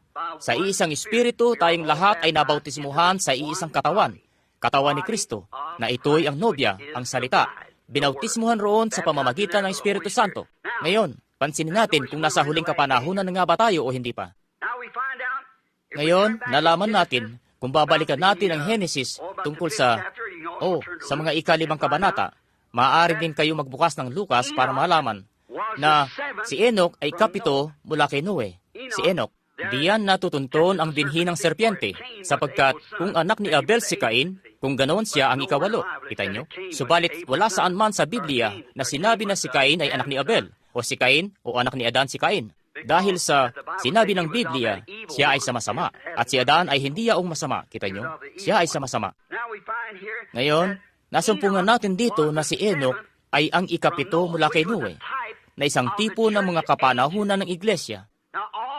Ngayon, lahat ng iba pa sa 6 na mga kalalakihan bago siya ay namatay. Subalit si Enoch ay inilipat. Si Enoch ay inagaw, ang ika-7. Ipinapakita na sa ika-7 kapanahunan ng iglesia magaganap ang pag-agaw. Ngayon, walang duda, tayo nasa ika-7 kapanahunan na ng iglesia. Alam natin lahat yon. Ngayon, sa ika-7 kapanahunan ng iglesia magaganap ang pag-agaw. Lahat ng iba pang 6 ay nangamatay. Subalit si Enoch ay inilipat dahil hindi siya nasumpungan. Kinuha siya ng Diyos. Ngunit si Enoch na inagaw ay isang tipo ng lahat ng mula sa iba pa sa kanila na nangamamatay. Subalit ang nobya sa huling kapanahunan ay tatawagin palabas mula sa ang pag-aagaw na wala ng kamatayan ay tatawagin mula sa ika-7 kapanahunan ng iglesia na tayong lahat ay sumasaksi sa panahong iyon ngayon. Oh, naku. Humukay tayo ngayon ng talagang malalim, kita nyo? Ngayon, dito rin, isang tipo ng 7 kapanahunan ng iglesia na sa Apokalipsis 17 na ang dakilang hiwaga ng aklat ay ihahayag ng mensahe ng ika-7 anghel. Ngayon, may mensahero sa itaas lagi at isang mensahero sa lupa. Ang salitang Ingles na anghel ay nangangahulugang isang mensahero. At sa mensahe ng ika-7 anghel, habang siya ay nagpapahayag ang ministeryo niya, pagkatapos kapag nagsimula na siyang ipahayag ang kaniyang ministeryo, hindi noong magpasimula siya. Si Jesus, noong mag-umpisa siya, sinimulan niyang pagalingin ang mga may sakit at may karamdaman. Oo, ang dakilang rabay na iyon. Isa siyang propeta. Lahat ay gusto siya sa kanyang iglesia. Subalit noong naupo siya isang araw at nagsabi, "Ako at ang aking Ama ay isa." Iba na yon. Iba na iyon. At malibang kanin ninyo ang laman ng anak ng tao at inumin ang kaniyang dugo, ay wala kayong buhay sa inyong sarili. Abay, isa siyang vampira. Kita nyo? Kita nyo? Iba na yon. Hindi niya iyon ipinaliwanag. nakita na nila ang kahayagan, ang pagpapatibay ng salita ng Diyos para sa kaniyang kapanahunan. Pinatotohanan at pinatunayan sa kanila na siya yaong mensahero sa kapanahunan iyon. At wala siyang kailangang ipaliwanag.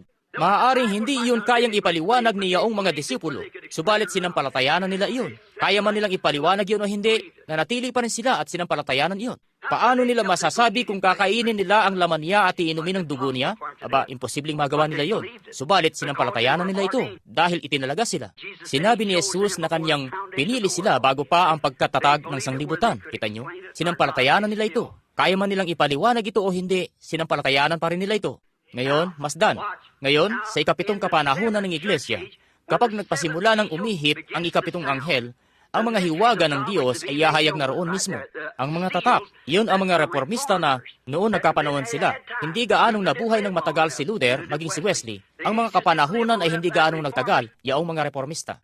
Tinaglay nila ang mensahe para sa kanilang panahon. At nanangan dito ang mga tao at ginawang denominasyon nito. At ano ito?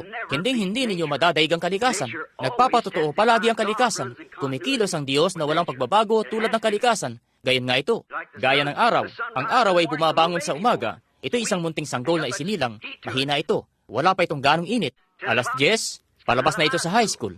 Kalagitnaan ng araw, pumapasok na iyon sa buhay. Alas 3 ng hapon, tumatanda na ito. Alas 5, namamatay na ito. Matanda't mahina na naman, pabalik na sa libingan. Yun na ba ang katapusan nito? Bumabangon itong muli sa sunod na umaga. Kita nyo? Masdan nyo ang mga puno, kung paanong pinalilitaw nila ang kanilang mga dahon, ang lahat ng ginagawa nila. Ngayon nalaman natin, nalalaglag ang mga dahon sa puno, bumabalik. Ano? Bumababa ang buhay sa ugat ng puno. Yun na ba ang katapusan yon? Bumabalik yon sa susunod na tagsibol na may bago ng buhay. Ngayon, masdan ang mga iglesia kung paanong ganoon din ang ginawa nito sa reformasyon. Lumitaw iyon. Ang butil na iyon ng trigo ay nahulog sa lupa at namatay sa ilalim ng pag-uusig noong madilim na kapanahunan. Nabaon ito sa lupa.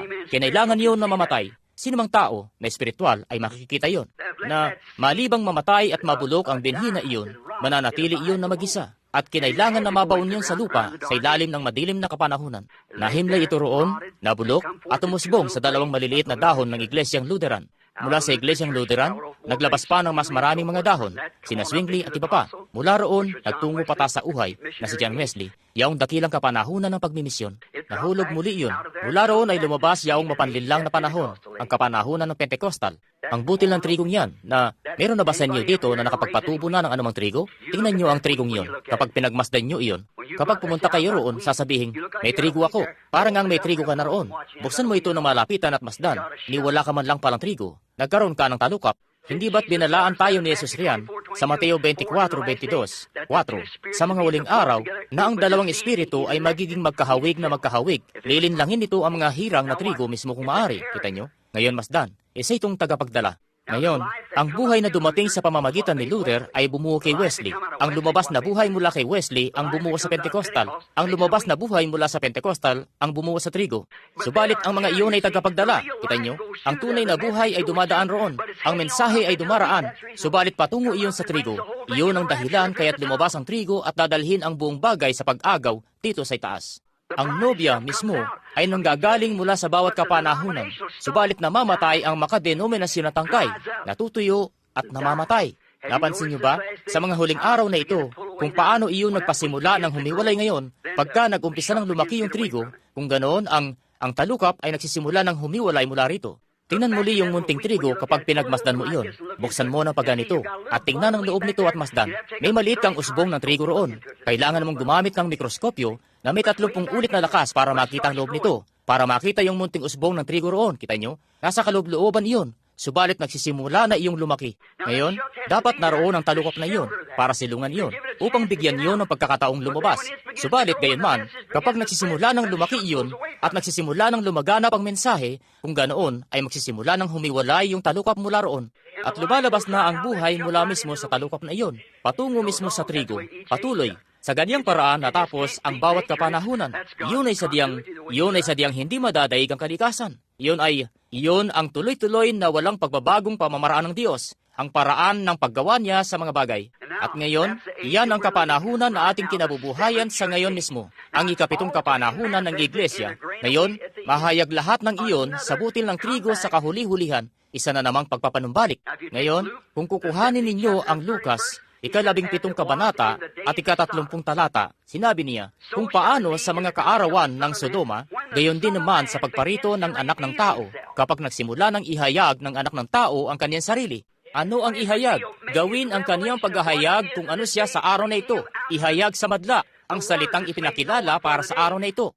Ihayag sa mga tao sa pamamagitan ng kahayagan ng banal na Espiritu na ginagawang buhay ang Jesus na iyon sa ating kalagitnaan. At alalahanin, siya ay ikinatawan doon sa isang tao. Isang tao. Sabi niya, kung paano noon. Ngayon, binasa niya ang parehong Biblia na binabasa natin, ang Genesis. Ngayon, napansin natin sa kapitulong iyon ng Genesis roon, noong nangungusap si Jesus patungkol rito. Nasumpungan natin doon na nakatalikod siya sa toldang iyon, at si Sarah ay nasa loob ng tolda. Sinabi niya, nagtanong siya, at hindi niya pinaniwalaan na ang nakatakdang maganap ay maaaring maganap. Sinabi niya, ngayon, Abraham, dadalawin kita sa tamang panahon. Kita niyo? At si Sarah, sa loob ng tolda, ay tinawanan ng bagay na iyon. Sabi niya, bakit tumawa si Sarah sa loob ng tolda? Nagsasabi, paano mangyayari ang mga bagay na ito? Nangako si Jesus at siya iyon. Si Abraham ay tinawag siyang Elohim, ang makapangyarihan sa lahat. Siya iyon. Ngayon, iprinopesiya na ng Biblia na manunumbalik iyong muli sa mga huling araw. Sinabi nga ni Jesus na ganoon. At kapag nakita ninyong magpasimulang maganap ang mga bagay na ito, tandaan lamang, kapag nag-uumpisa na itong maganap ng katulad noon, na malalaman ninyong malapit na ang panahon at nasa pinto na. Tingnan niyo ang mundo mismo. Masda ng sanglibutan, ang Sodoma, kung mayroon ng Sodoma. Tingnan niyo ang mga tao na grabe na ang pagkabaluktot. Baluktot na ang mga pag-iisip nila. Hindi na nila alam kung ano ang karaniwang magandang kaasalan. Tingnan niyo ang kriminal, mga sexual at lahat na. At tingnan niyo ang mga kababaihan natin. Anong pagdaluhong ang nangyari dito? Tingnan kung anong pagdaluhong ng kahalayan, imoralidad sa gitna ng ating mga kababaihan. At hindi lang ang ating, sasabihin mo, Methodist yun. Mga Pentecostal yun din naman. Yun ang kabuwang bagay. Tingnan ang mga kalalakihan natin. Sila'y nananatili, imbes na sa salita ng Diyos, sa isang kung anong munting tradisyon ng denominasyon. Sila'y nananatili dito kaysa lumabas. Gayong nasasaksihan nila ang Diyos na pinakikilala ang kanilang sarili ng lubos. Ang dahilan, sila'y bulag. Hindi nila makita iyon. Hindi nila makikita iyon. Ngayon, masdan kung anong magaganap dito habang binibilisan natin. Sa palagay ko, gusto ng alien na iyon na umalis na tayo. Nakita ko siyang ikinumpas ang kamay niya. Bagay pa na gusto na niya tayong lumabas. Kaya't kailangan na nating madaliin. Kaya ngayon, pansinin si Enoch, ang tipo ng iglesia. Dito, itinipo rin siya sa ikapitong kapanahunan ng iglesia. Maiisip niyo ba yun? Sa ikapitong kapanahunan ng iglesia, pansinin, sa pag-ihit, ilan ang naniniwala na nagkaroon ng 7 mensahero para sa 7 iglesia? Naniniwala tayong lahat dito kung sinasampalatayanan natin ng Biblia. Kung hindi natin sinasampalatayanan ng Biblia, siyempre, kita nyo, hindi natin iyon pinaniniwalaan. Subalit nagkaroon nga. Ngayon, nabubuhay tayo sa ikapitong kapanahunan ng iglesia. At nung sabihin ng Biblia na itong ikapitong kapanahunan ng iglesia, kapag ang mensahero sa ikapitong kapanahunan ng iglesia ay magpasimula ng patunugin ang kanyang mensahe na ang mga hiwaga ng lahat ng bagay na binaluktot sa mga kapanahunan ay mahahayag sa panahong iyon. Dito nakikita natin ito, ang anak ng tao na dumarating sa gitna ng kanyang bayan at ginagawa ng sadyang eksakto na pinatototohanan ang kanyang mensahe na kagaya ng sinabi niyang gagawin niya. Dito nasusumpungan natin sa huling kapanahon ng ito. Ngayon, at ang 7 pagbabantay, kagaya ng 7 pagbabantay ng isang parating, hindi siya dumating sa unang pagbabantay, sa pangalawa, sa pangatlo, sa pang-apat, kundi dumating nung ikapitong pagbabantay. Yun ay si Enoch, ang ikapito na inilipat, at si Noe, bilang tipo ng mga nalalabis sa mga Hudyo, ay dadalhin pa ibayo. Ngayon, sa mga panahon ng Biblia, pag-usapan ang tungkol sa mga pagbabantay, at ang mga gabi ay hindi nahati sa mga oras noong panahon ng Biblia. Ngayon, makinig ng maigi. Dahil sa magmamadali na ako ngayon, pagkat kailangan na nila itong silip. Hindi. Hindi noong nahati ang Biblia, o ang gabi ay hindi nahati sa mga oras noong panahon ng Biblia. Nahati iyon sa mga pagbabantay. Mayroong 3 pagbabantay. Ngayon, ang unang pagbabantay ay nag-umpisa mula alas 9 hanggang alas 12. Ang ikalawang pagbabantay ay nagsimula ng alas 12 hanggang alas 3. At ang ikatlong pagbabantay sa gabi ay binibilang mula alas 3 hanggang alas 6. Ngayon, may 3 tayo, 3 na siyam, hindi perpektong bilang. Pagkatapos ay babalik tayo sa 7 para sa pag-agaw na magaganap, sa palagay ko, sa pagitan ng alas 6 at alas 7 o alas 6 at alas 9, isang umaga. Sapagkat ang trupeta ng Panginoon ay tutunog, sa maliwanag at maaliwalas na umagang iyon pag ang mga patay kay Kristo ay mga babangon at ang kaluwalhatian ng kanyang pagkabuhay na maguli ay pagsasaluhan. Kapag ang kanyang mga pinili ay magtitipon-tipon sa kanilang tahanan sa ibayong papawirin, kapag tinatawag na ang mga pangalan doon, magiging naroon ako. Ang salitang rapture sa Biblia ay hindi man lang ginamit. Inilagay lang natin ang salitang iyon doon. Sinasabi ng Biblia, inagaw, inaagaw. Mababasa natin dito sa ikalawang mga taga-Tesalonika o unang mga taga-Tesalonika. Ito ang pagkakasunod-sunod nitong dakilang pag-agaw na magaganap sa mga huling araw. Pakinggan ito rito. Magsisimula tayo rito sa ika-13 talata. Hindi namin ibig na kayo'y di makaalam, mga kapatid, tungkol doon sa mga nangatutulog upang kayo huwag mga lumbay na gaya ng mga iba na walang pag-asa. Sapagkat kung tayo nagsisisampalatayang si Kristo ay namatay at nabuhay na maguli, ay gayon din naman ang nangatutulog kay Jesus ay dadalhin ng Diyos na kasama niya. Sapagkat ito'y sinasabi namin sa inyo sa salita ng Panginoon, na tayong nangabubuhay na nangatitira hanggang sa pagparito ng Panginoon ay hindi tayo mga uuna sa anumang paraan. Ang salitang iyon na hindi mga uuna sa anumang paraan ay nangangahulugang para hadlangan, yaong mga nangatutulog. Sapagkat ang Panginoon din ang bababang, ngayon makinig ng mabuti, ang Panginoon din ang bababang mula sa mga langit na may isang sigaw at may tinig ng arkanghel at trumpeta ng Diyos, at ang nangamatay kay Kristo ay unang mga bubuhay na maguli. Gusto kong mapansin nyo ang isang dakilang bagay na nagaganap dito ngayon. Huwag niyong palampasin ito, kita nyo? Ngayon, pansinin. Sinasabi ng salita dito sa ikalawang mga taga-Tesalonika na may tatlong bagay. Pansinin. Mula sa ika-13 hanggang sa ika-16 na talata, may tatlong bagay na dapat na mangyari bago magpakita mismo ang Panginoon. Mabilisan na ngayon para makapagtapos na tayo. Kita nyo? Ang unang bagay na magaganap, pansinin, isang sigaw, isang tinig, isang trumpeta. Basahin natin ito ngayon at tingnan kung tama yun. Kita nyo? Sapagkat ang Panginoon din, ika-16 na talata, ang bababang mula sa langit na may isang sigaw at may tinig ng arkanghel at trumpeta ng Diyos. Tatlong bagay ang mangyayari. Isang tinig, isang sigaw, isang tinig, isang trumpeta ang kailangang mangyari bago magpakita si Jesus. Ngayon, isang sigaw. Gagawin ni Jesus ang tatlong iyon kapag siya'y bumababa na. Isang sigaw? Ano yung sigaw? Iyon ang mensahe na lumalabas una.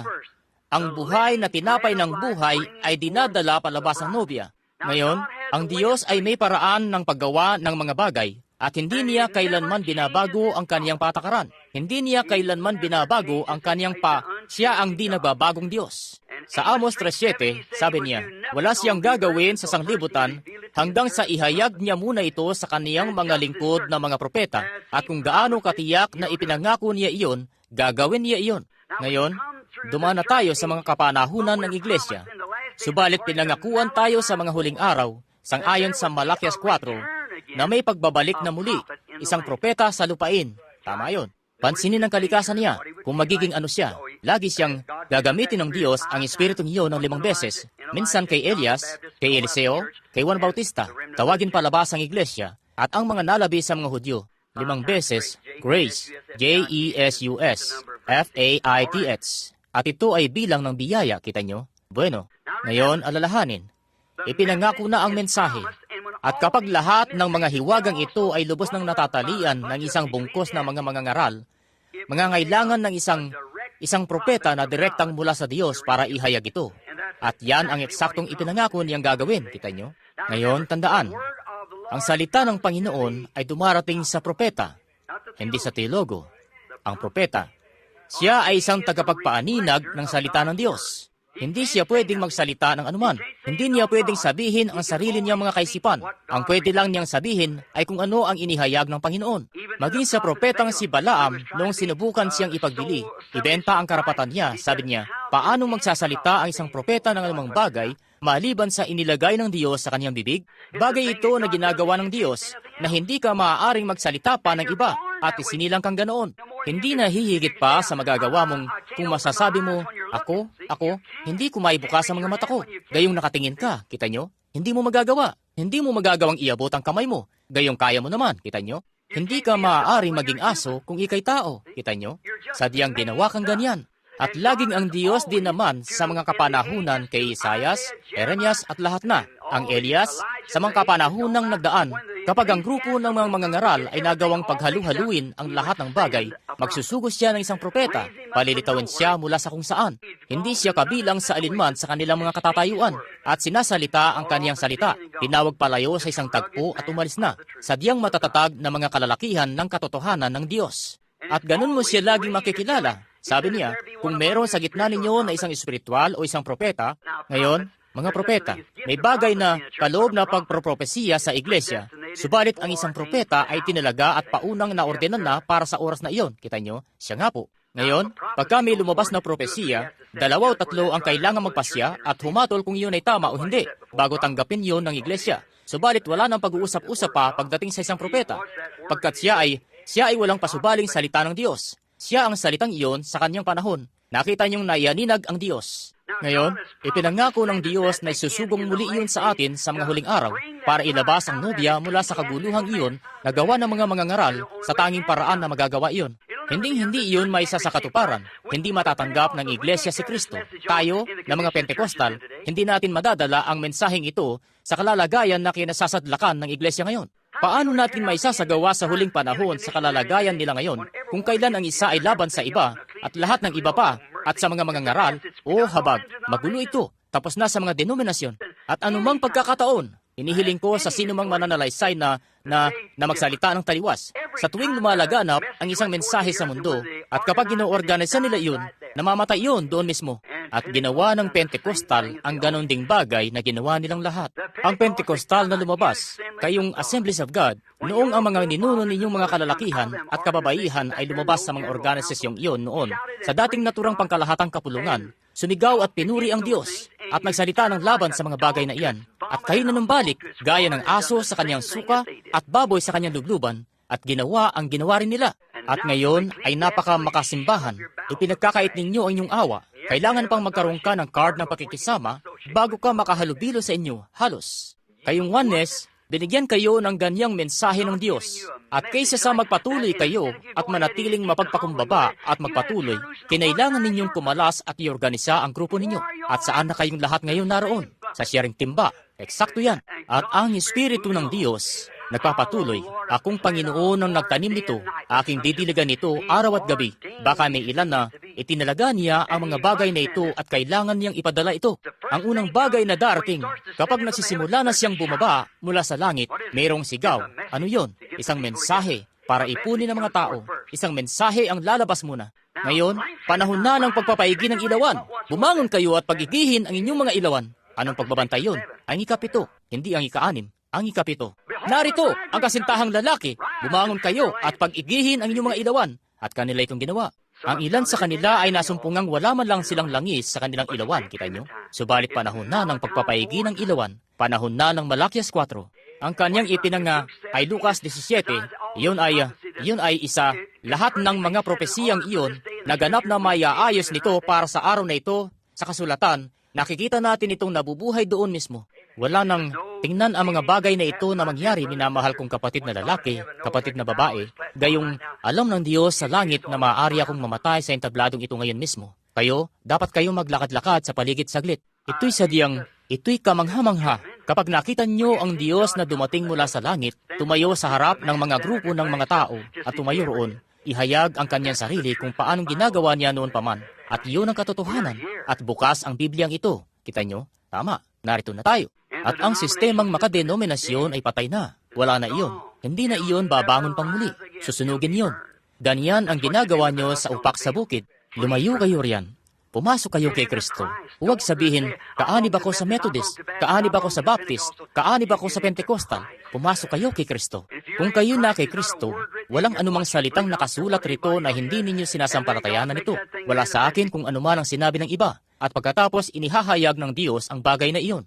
Pagkat kayo, kapag ibinuhos niya ang Espiritu sa salita, anong mangyayari? Katulad ng pagdidilig ng tubig sa alinmang iba pang binhi, pabubuhay yon. At mamumunga iyon ng kauri nito. Sasabihin mo, taglay ko ang bautismo, ang Espiritu Santo. Hindi ibig sabihin iyon na ligtas ka. Hindi talaga.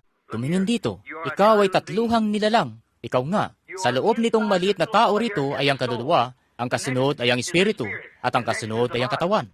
Ngayon, may 5 pandama ka sa katawang ito para makaugnay ang panlupa mong tahanan. Hindi nila kinakaugnay ang iba pa nito.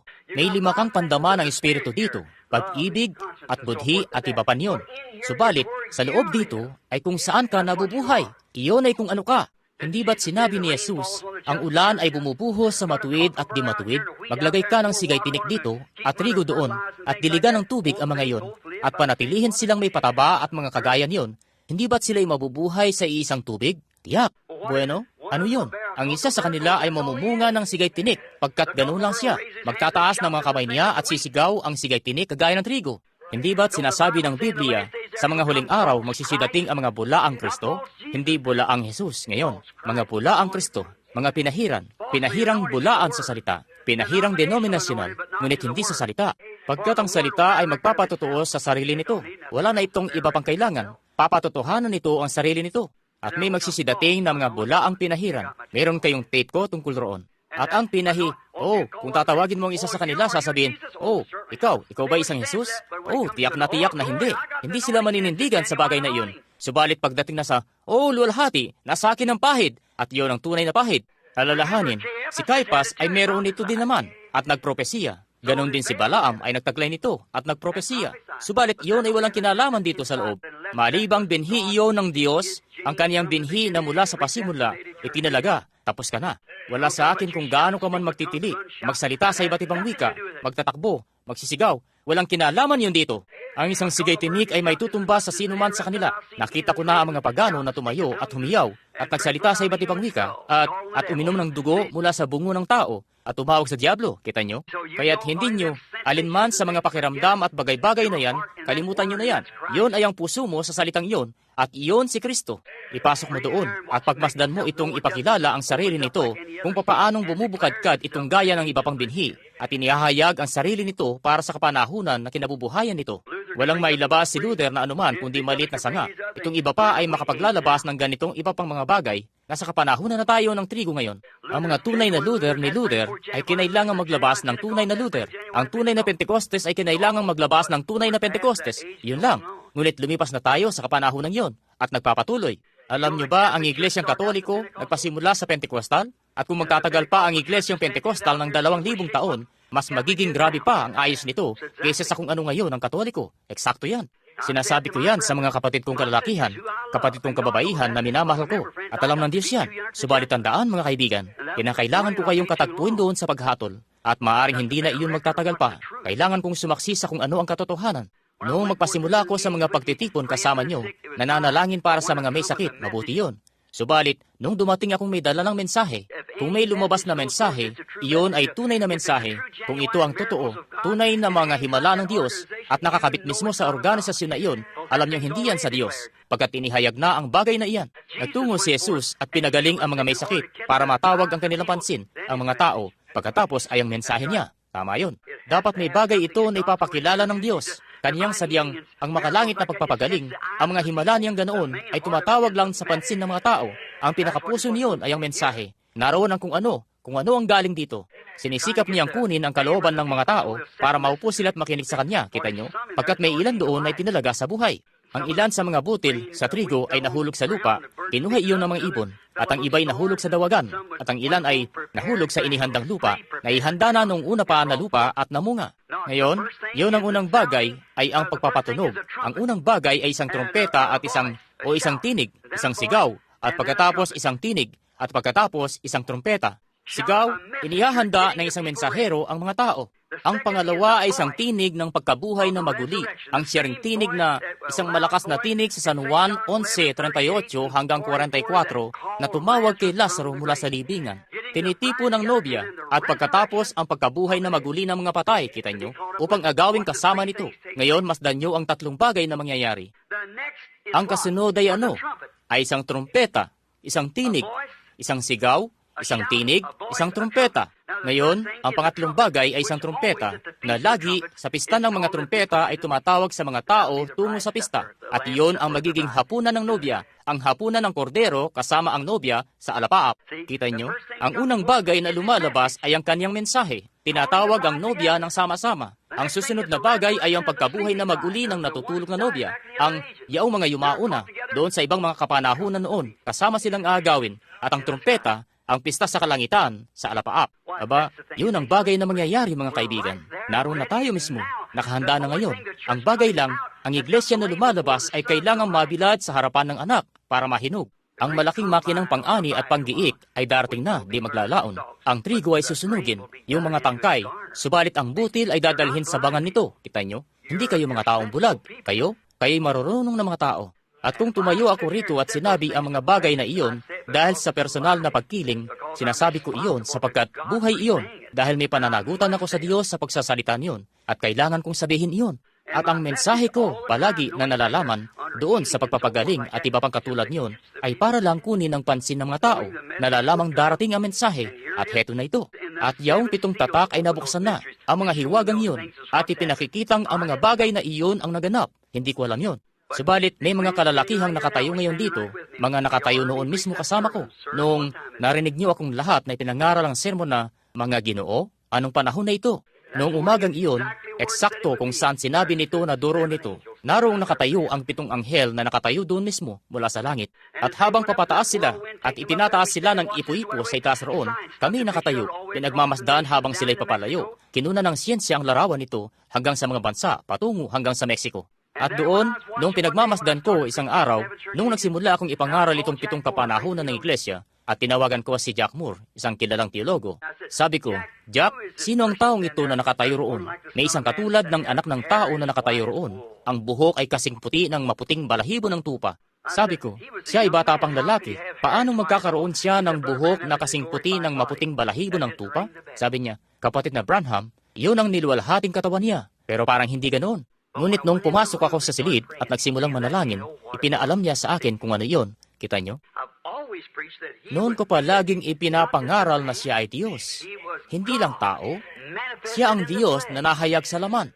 Diyos, ang katangian ng Diyos, ng pag-ibig, ang mga dakilang katangian na nanaog, nakita dito sa mundo ng Diyos. Si Jesus ang pag-ibig ng Diyos na bumuo ng katawan na pinanahanan mismo ni Jehovah. Siya ang buong kapuspusan ng pagka-Diyos sa kahayagan ayon sa laman. Kung ano ang Diyos, kaniyang inihayag sa pamamagitan ng katawang iyon. Kinailangang mamatay ng katawang iyon upang mahugasan niya ang nobya sa pamamagitan ng kaniyang dugo. At pansinin, hindi lang nahugasan ang nobya, pinatawad, kundi siya ay pinawalang sala. Kita nyo? Nasubok niyo na ba ang salitang pinawalang sala para makita ang ibig sabihin nito?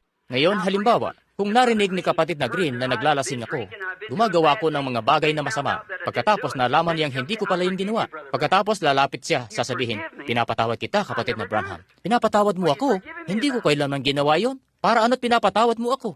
Kita niyo? Subalit kung may sala ako, kung ganoon, pwede akong mapatawad.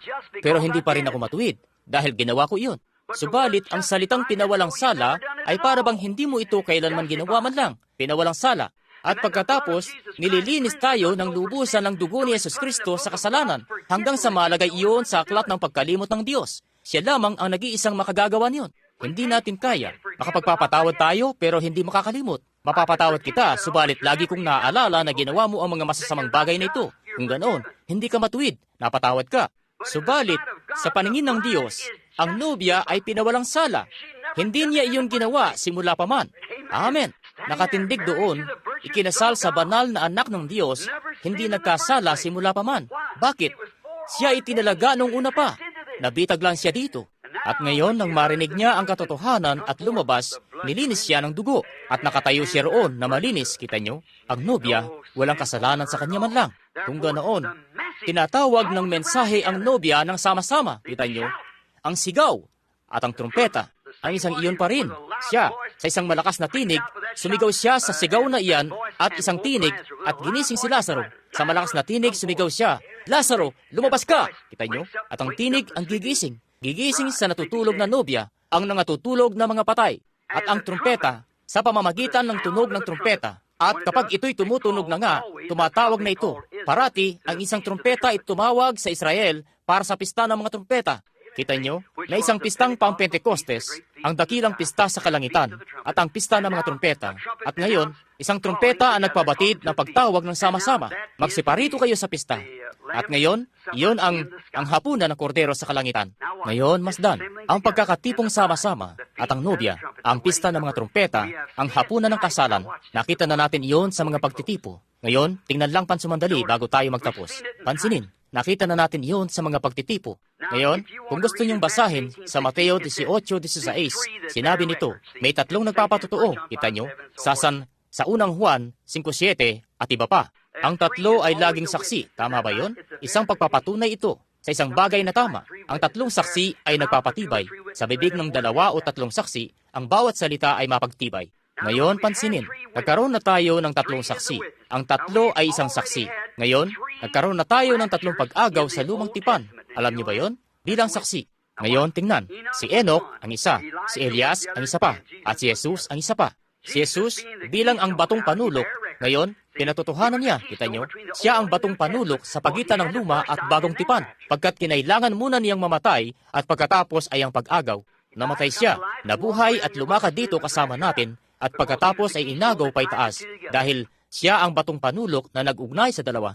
Pagkatapos ng kaniyang pagkabuhay na maguli at pag-agaw, tingnan, matapos niyang gawin iyon at pinatunayan iyon, ang lumang tipan doon, alam nating lahat na si Enoch ay nalipat.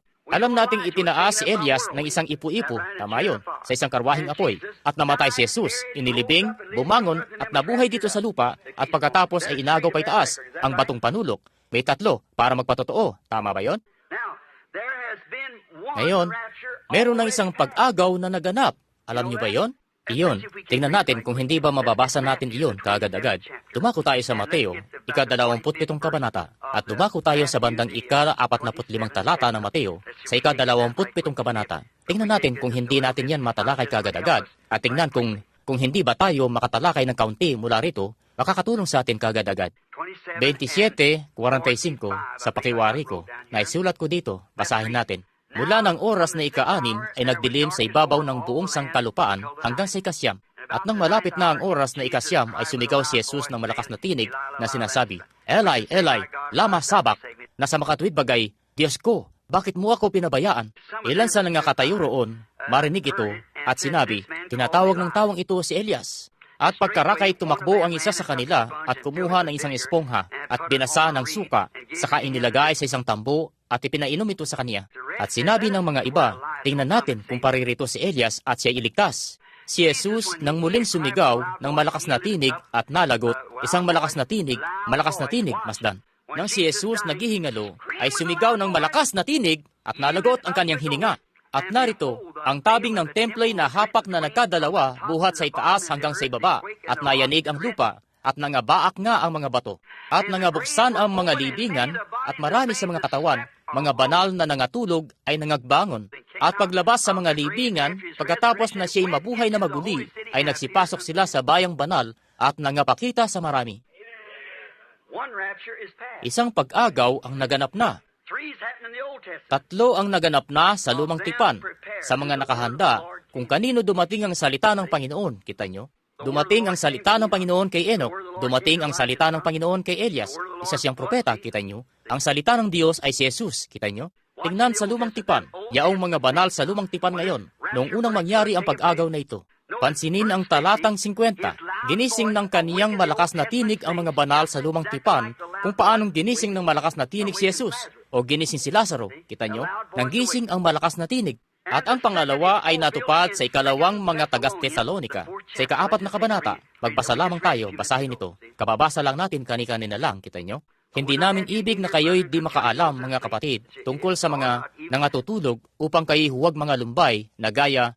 Iyon ay unang mga taga-Tesalonika 4:12 hanggang 18, na iyon ang magiging pangalawang pag-agaw. Ang pangalawang pag-agaw ay ang pagkuha sa nobya. Ang mga banal sa lumang tipan ay nasa kaniyang presensya na, wala na ang paraiso. At pumaytaas na ang mga banal sa lumang tipan sa kaniyang malakas na tinig noong sumigaw siya at nalagutan ng hininga. Dahil, bakit? Ang handog, ang kabayaran ng kanilang mga kasalanan na hinintay nila, sumasampalatayang darating ang sakdal na kordero. Inialay nila ang handog, ang kordero. At nang mamatay siya at nalagutan ng hininga, sumigaw siya sa isang malakas na tinig at nagising ang mga banal sa lumang tipan. Tingnan nyo yung sigaw at yung tinig banda rito, ganoon din sa kanyang pagdating, kita nyo? Nalagutan ng hininga. At nang mangyari sa kanya, ang handog ay sakdal na at nawala ng laman ang paraiso. At bumalik muli sa lupa ang mga banal sa lumang tipan. Naglakad-lakad sa lupa at pumasok kasama niya noong siya'y inagaw. Sinabi ni David doon, mga taas kayo, kayong mga walang hanggang pintuan at mga taas kayo. Pinatnubayan niya ang bihag sa pagkabihag, nagbigay ng mga kaloob sa mga tao, at ang mga banal sa lumang tipan ay pumasok na kasama niya. Sinabi nila, sino itong hari ng katuwiran? Ang Panginoon ng kaluwalhatian, makapangyarihan sa hukbo, makapangyarihang hukbo.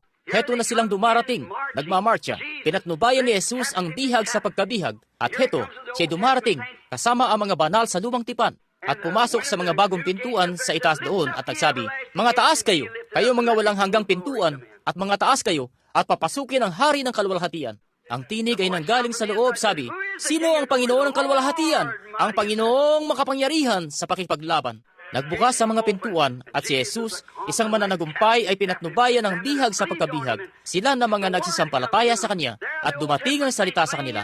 Doon ang mga banal sa lumang tipan na nakahimlay roon, naghihintay, pinatnubayan niya ang bihag sa pagkabihag. Sumampa sa kaitaasan, dinala ang mga banal sa lumang tipan at pumasok. Haya ng isang pag-agaw na naganap na. Ang susunod na pag-agaw na magaganap ay ikalawang mga taga-Tesalonika para sa iglesia. Ang nobya na bubuhaying maguli upang agawin patungo sa kaluwalhatian. Tayong nabubuhay at natitira, iyon ang mga katawang naiwan sa sanglibutan, ay hindi mga uuna sa anumang paraan o hahadlangan sila ng mga natutulog, sapagkat ang trumpeta ng Diyos ay unang tutunog at ang mga nangamatay kay Kristo ay mabubuhay. Kita nyo? At tayong nangabubuhay at nangatitira ay aagawin kasama nila. Noong isang araw, nakatayo ako doon sa kanto ng kalye.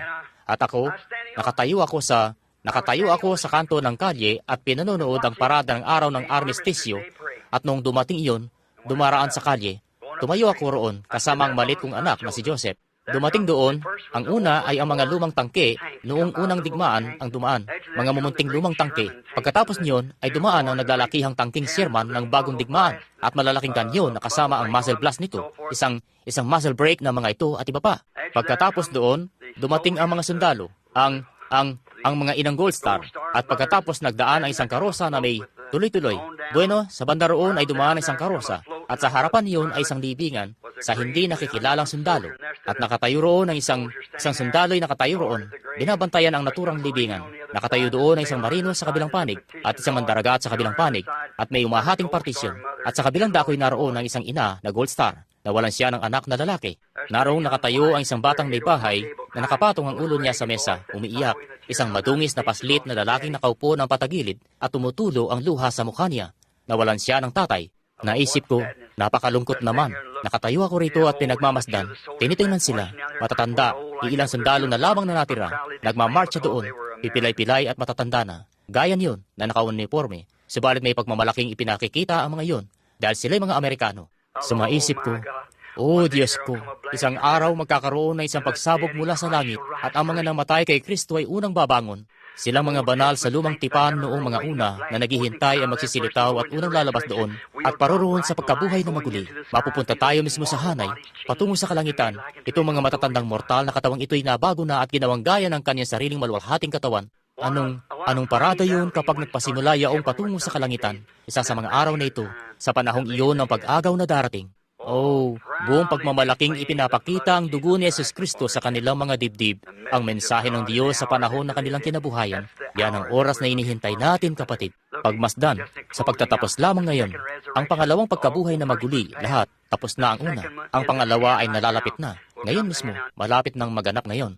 Ngayon, ang pangatlo ay ang dalawang saksi ng Apokalipsis, 11:11 at 12, na ito yaong mga magpapanumbalik, taglay ang Espiritu ni Kristo, upang magpatotoo sa mga Hudyo, kagaya ng ginawa ni Jose sa mga kapatid niya. At alalahanin, ang mga bangkay nila ay nasa lansangan. Sa loob ng 3 araw at kalahati, na magkagay pumasok sa kanila ang hininga ng buhay at sila'y inagaw, dinalang paakyat sa kalangitan. Ayan yung 3 pag-agaw niyo ng bagong tipan, 3 pag-agaw ng lumang tipan. Tapos na lahat ang mga iyon. Ngayon handa na tayo. Naghihintay na para sa mga pag-agaw, ang pag-agaw sa mga binanal. Sinalita na ito at matutupad ito. Kapag sinalita ng Diyos ang alinmang bagay, lahat ng langit at lupa ay lilipas. Datapwat ang salitang iyon ay hindi mabibigo. Noong sabihin ng Diyos, doon sa Genesis 1, sabi niya, magkaroon ng liwanag. Maaaring daan-daang taon yun bago nagkaroon ng anumang liwanag. Sabi niya, magkaroon ng puno ng palma, magkaroon ng puno ng ensina, magkaroon ng disyerto, magkaroon ng bundok, magkaroon ng ganito.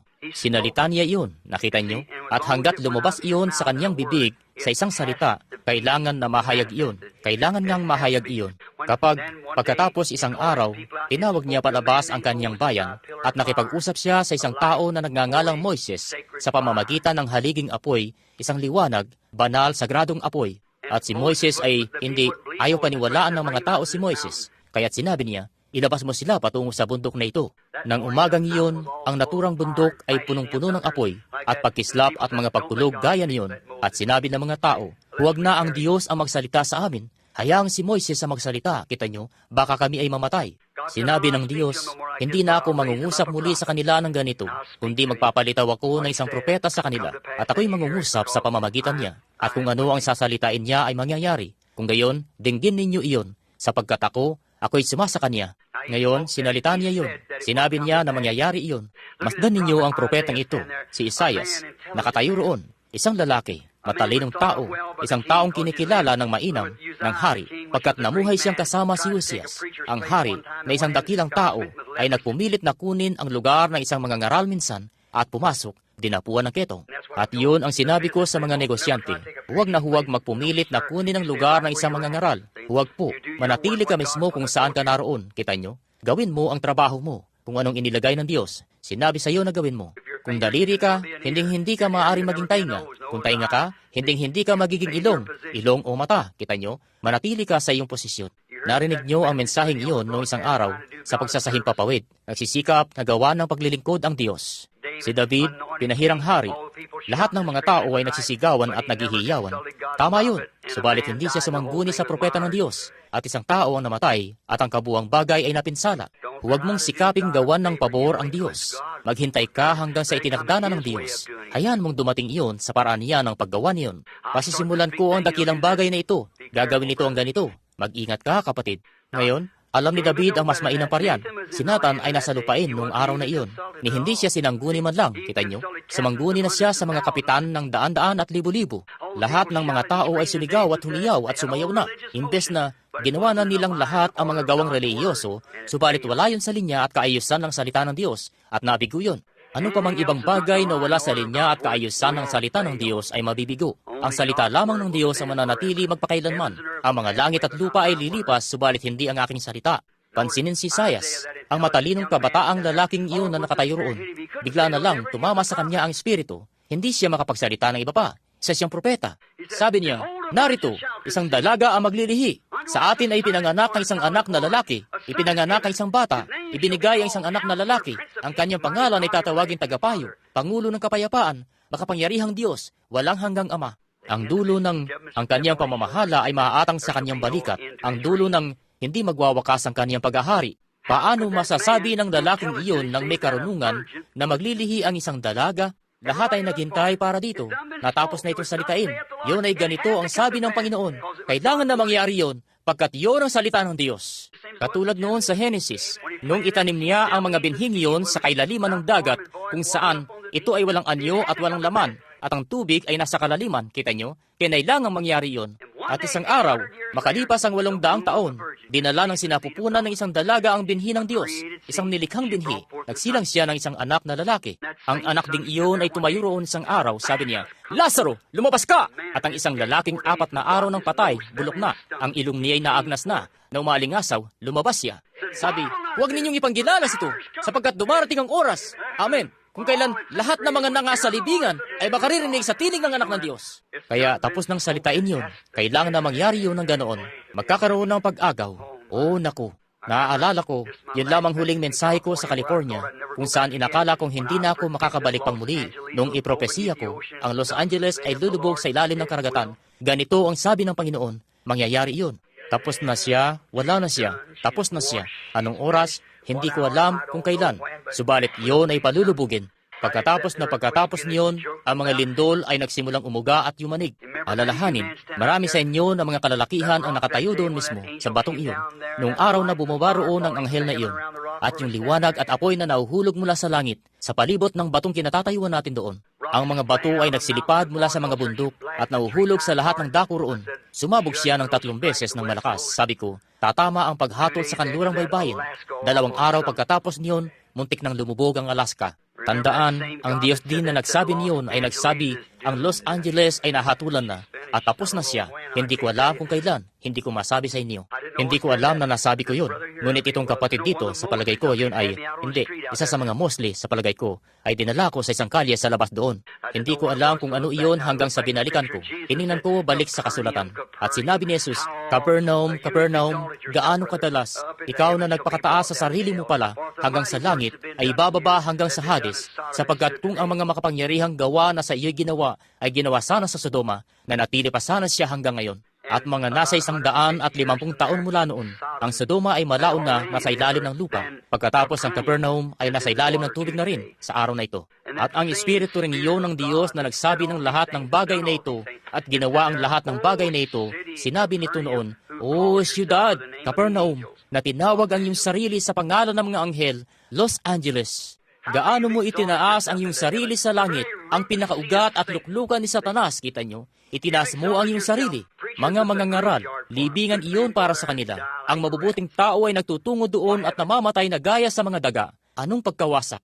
Ikaw na tinatawag ang iyong sarili sa pangalan ng mga anghel, kung ang mga makapangyarihang gawa ay ginawa sana sa Sodoma na ginawa sa iyo, nanatili sana siya sa araw na ito, subalit dumating na ang oras mo. Abangan ninyo at tingnan kung hindi yun mangyayari. Huwad akong propeta, kita nyo? Hayon siya, nakahimlay siya roon.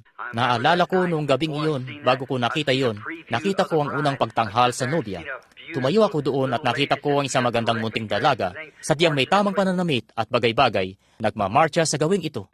May isa na nakatayo sa tabi ko sa naturang pangitain, at nakita ko, sabi nila, ang unang pagtanghal sa nobya, nakita ko siyang dumaan. Nanggaling sila sa banda rito at umikot. Narinig ko itong paparating. Ang mga iglesia ay paparating mula sa kabilang panig na ito. Dumating ang iglesyang Asyano. Oo, napakarumi. Ito naman dumara ng iglesyang Europeo. Oo, naku. At pagkatapos narinig kong may parating na rock and roll. At iyon si Binibining Amerika, ang iglesia. At may hindi man lang siya nakadamit. May mga papel siya, para mga dyaryo, kulay abo, na hawak sa harapan niya. Nagsasayaw ng rock and roll. Si Binibining Amerika, ang iglesia. Tumayo ko doon sa kanyang presensya, naisip ko, Oh Diyos, bilang ministro, kung yan na ang pinakamainam na magagawa namin, alam mo kung ano ang pakiramdam mo. Pagkatapos naisip ko, Diyos, ikubli mo po ako. Kung makakaalis lang ako mula rito, kung lahat ng ginawa namin, at yan lang ang maiaharap namin kung ganyan. At pagkatapos ng dumaan ng mga babaeng iyon, na lahat ay ginagawa ang lahat ng uri ng pagyuyugyog at bagay-bagay, at maikli ang mga buhok, at pinintahan ang mga mukha. At habang nagdaraan silang kagaya niyon, ipinagpapalagay pa namang mga birhen kay Kristo. At nang dumaan siyang gaya niyon, ibinaling ko ang aking ulo, alam niyo na hawak-hawak ito sa harap ko. Yun ay kahiya-hiya ang kanilang likuran. At hayon sila, nagpapatuloy na ganoon. At ibinaling ko ang aking ulo sa pag-iyak gaya niyon. Sabi ko, ako, hindi ko iyon matagalan doon. Siya na nakatayo roon, at nalalaman ko na ako, isang ministro ng iglesia, at yan ang naiharap ko sa kanya. Sabi ko, Oh Diyos, hindi ko iyon matingnan. Kaya nga ako'y mamatay na. Itulot na ako. Ipahintulot na ako'y maglaho na at katulad ng ganoon. At pagkatapos na lumabas nito, sa tuwing dumarating ang isa sa kanila, pumupunta sila sa isang dako. Pagkatapos mauhulog, maririnig ko na lang ang tunog nito habang papalayo ito. Pagkatapos may narinig akong sanggaya ng Onward Christian Soldiers. Tumingin ako at paparating yung grupo ng mga banal na mumunting dalaga. Sadyang tugmang-tugma kung paano sila nung una. Lahat ay nakadamit ng tama. Ang mga buhok nila ay nakalaylay pababa sa kanilang likod. Pino, malinis. Nagmamarcha ng paganito sa akbang ng Ebanghelyo. Siya ang salita. Para ba silang isa mula sa bawat bansa? Tinitingnan ko iyon habang sila'y padaan at nakita silang dumaan. Imbes na pababa, nagumpisa silang pumaytaas. Napansin kong ang isa sa kanila ay sinusubukan, 2 o 3 sa kanila ay sinusubukang mawala sa linya. Sumigaw ako, Manatili kayo sa linya! At nawala na sa akin ng pangitain. At nakatayo ako doon sa silid sumisigaw, Manatili kayo sa linya! Sa linya iyon. Ano kaya? Tapos na nga kaya iyon? Natawag na nga kaya ang nobya? Yan ba ang pinagdadaanan natin sa ngayon? Kailangan niyang mahubog at maging larawan ni Kristo. At si Kristo ang salita. Yan lang ang tanging bagay. Kita nyo? Naroon iyon doon sa salita. Kita nyo? Wala isang bagay na maaaring idagdag. Hindi iyon maaaring isang babae ng isang kamay ay kagaya ng lalaki, at ang isang kamay ay may pangkalmot na kagaya ng aso. Dapat na eksakto itong salita ng Panginoon. Kung paanong siya ang salita. Ang nobya ay bahagi ng kasintahang lalaki. Ang babae ay bahagi ng kaniyang asawang lalaki, pagkat hinugot siya mula sa asawang lalaki. Si Eva ay bahagi ni Adan mula sa tagiliran nito, at maging ang nobya, hindi kinuha mula sa isang denominasyon, kundi kinuha mula sa sinapupunan ng salita ng Diyos para sa araw na ito, ang pag-agaw. Ang trumpeta ng Panginoon ay tutunog, Ang mga nangamatay kay Kristo ay magbabangon at ang kalwalhatian ng kanyang pagkabuhay na maguli ay pagsasaluhan kapag ang mga pinili ay magtitipon-tipon sa kanilang tahanan sa langit. Kapag tinawag na ang mga pangalan doon, pilitin natin lahat na pumaroon, mga kaibigan. Pagpalain kayo ng Diyos. Sinalita na iyon. Kailangan na matupad iyon. Magaganap iyon. At ang mga tao, walang gustong mamatay. Walang gusto na mapahamak. Hayaan niyong sabihin ko sa inyo, ano man ang gawin ninyo, walang anuman sa akin kung gaano kayo kadalas na magsimba at kung gaano kayo katapat sa iglesia. Mainam yan. Walang laban diyan. Dapat kayo magtungo sa bahay-sambahan. Gawin niyo yon. Patuloy kayo magsimba. Subalit kahit ano pa, itapon lamang ninyo ang inyong mga tradisyon at pumilos patungo hanggang kay Kristo.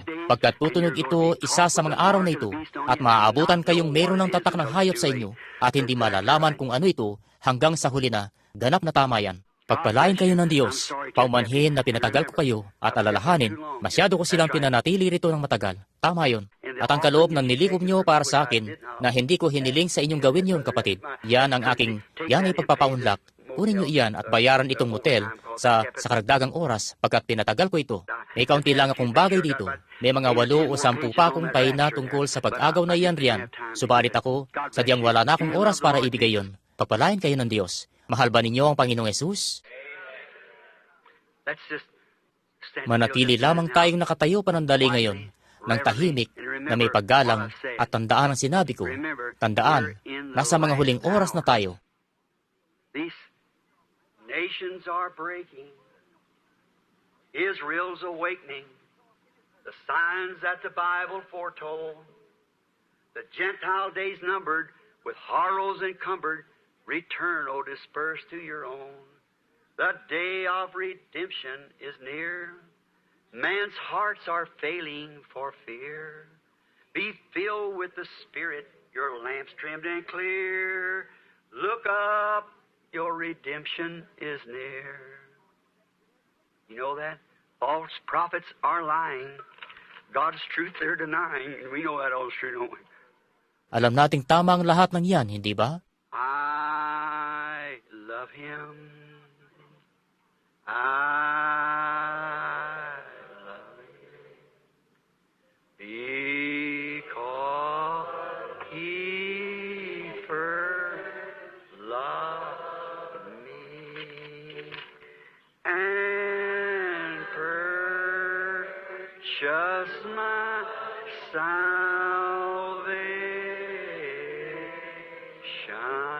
on Calvary's tree.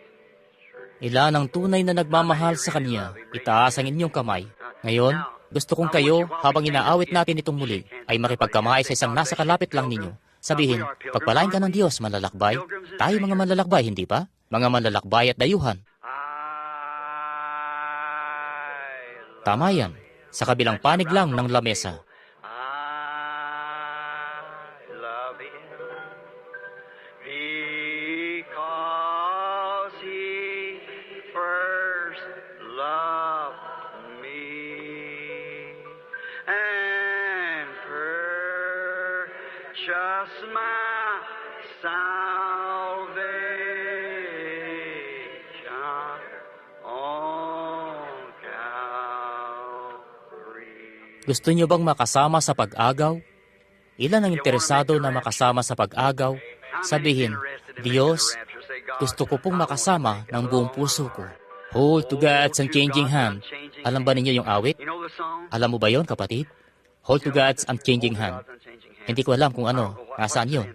Para sa isang iyon. Ha? Hold to God's unchanging hand. Hold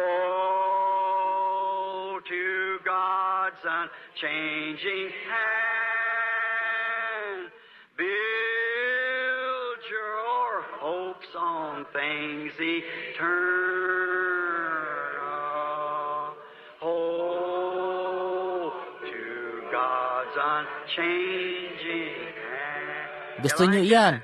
When our journey is completed, if to God you have been true, fair and bright your home in glory.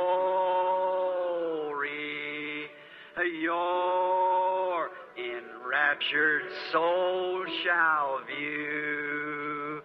Hold to God's unchanging hand.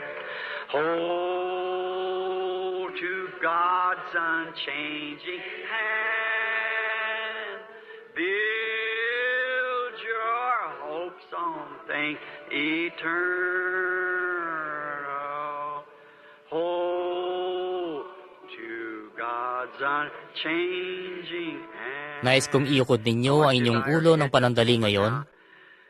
Covet not this world's vain riches, that so rapidly decay. Seek to gain the heavenly treasure. They will never pass away. Hold to God's unchanging hand. Hold to God's unchanging hand. Build your hopes on things eternal. Hold to God's unchanging hand. Habang nakayukod ang inyong mga ulo at isinasaisip ito, nalalamang iniyuyukod natin ang ating mga ulo sa alabok kung saan tayo kinuha, balang araw babalik tayo. Nalalamang may kaluluwa ka riyan sa loob na kailangan managot sa Diyos. At kung nararamdaman mong sadyang hindi ka pa handa para sa pag-agaw na iyon, kung darating iyon sa gabing ito at gusto mong maalala ka sa panalangin, itaas lamang ang iyong kamay. Wala tayong lugar para gawin ang pagtawag sa altar. Ang altar mo ay nasa iyong puso, ganon pa man. Itaas mo ang iyong kamay, pagpalain ka ng Diyos. Ikaw, naku. Nararamdamang hindi pa ako handa, kapatid na Branham. Ako talaga, gusto kong maging Kristiyano. Sinikap ko na, subalit may bagay lagi na kulang. Aking nalalaman na ako'y sadyang wala sa dapat kong kalagyan. Mahabag ka, Diyos. Itinataas ko po ang aking kamay. Mahabag ka sa akin. Ngayon, mga 20 o 30 mga kamay ang itinaas na sa muting grupong ito. Marami pa ang nagsisitaas. Mahal na Diyos, alam mo po kung anong nasa likod ng kamay na iyan, doon sa kaibuturan ng puso. Dumadalangin ako, mahal na Diyos. May isang bagay lamang akong pananagutan. Iyon ay ang isaysayang katotohanan. At mahal na Diyos, gusto nilang maligtas. Nais po nila talaga. Sila, ayaw nila ang bagay na ito na kung anong emosyon lamang, isang kung anong gawa-gawa, isang kung anong sistemang makadenominasyon, isang kung anong kredo, isang kung anong dogma na idinagdag. Nauunawaan po nila, Ama, na kinakailangan ng puro, dalisay na salita ng Diyos. Lahat ng iba pa ay lilipas, maging ang mga langit at lupa, subalit ito'y hindi. At kung kami nga ang salitang iyon, ang mundo ay lilipas sa ilalim namin. Subalit hinding-hindi kami lilipas, sapagkat kami ang salitang iyon, ang nobya ng kasintahang lalaki. Dumadalangin ako para sa bawat isa na ipagkakaloob mo po sa kanila, Ama, ay ang mataimtim kong panalangin. At pagpaumanhinan ako, Ama, sa pagiging nervyoso ko ngayong gabi, nagtungo rito na huli, at kinakabahan, at nagsasalita ng bali-bali at putol-putol. Bagamat ganoon, dakilang Espiritu Santo, pagdugtong-dugtungin mo po ang mga iyon sa iyong sariling makalangit na pamamaraan at dalhin ang mga iyon sa puso ng mga tao mula sa aking puso at ang motibo at ang layunin na nasa puso ko para sa iyo. Maaari po ba, Panginoon? At iligtas ang mga maililigtas. Ilapit sa iyo, Panginoon. At nawa kami ay maging handa na para sa oras na iyon ng pag-agaw na nalalapit na, sapagkat hinihiling ko po ito sa pangalan ni Jesus. Amen. Pagpalain kayo ng Diyos. Ngayon, ang tagapangulo ng konbensyon.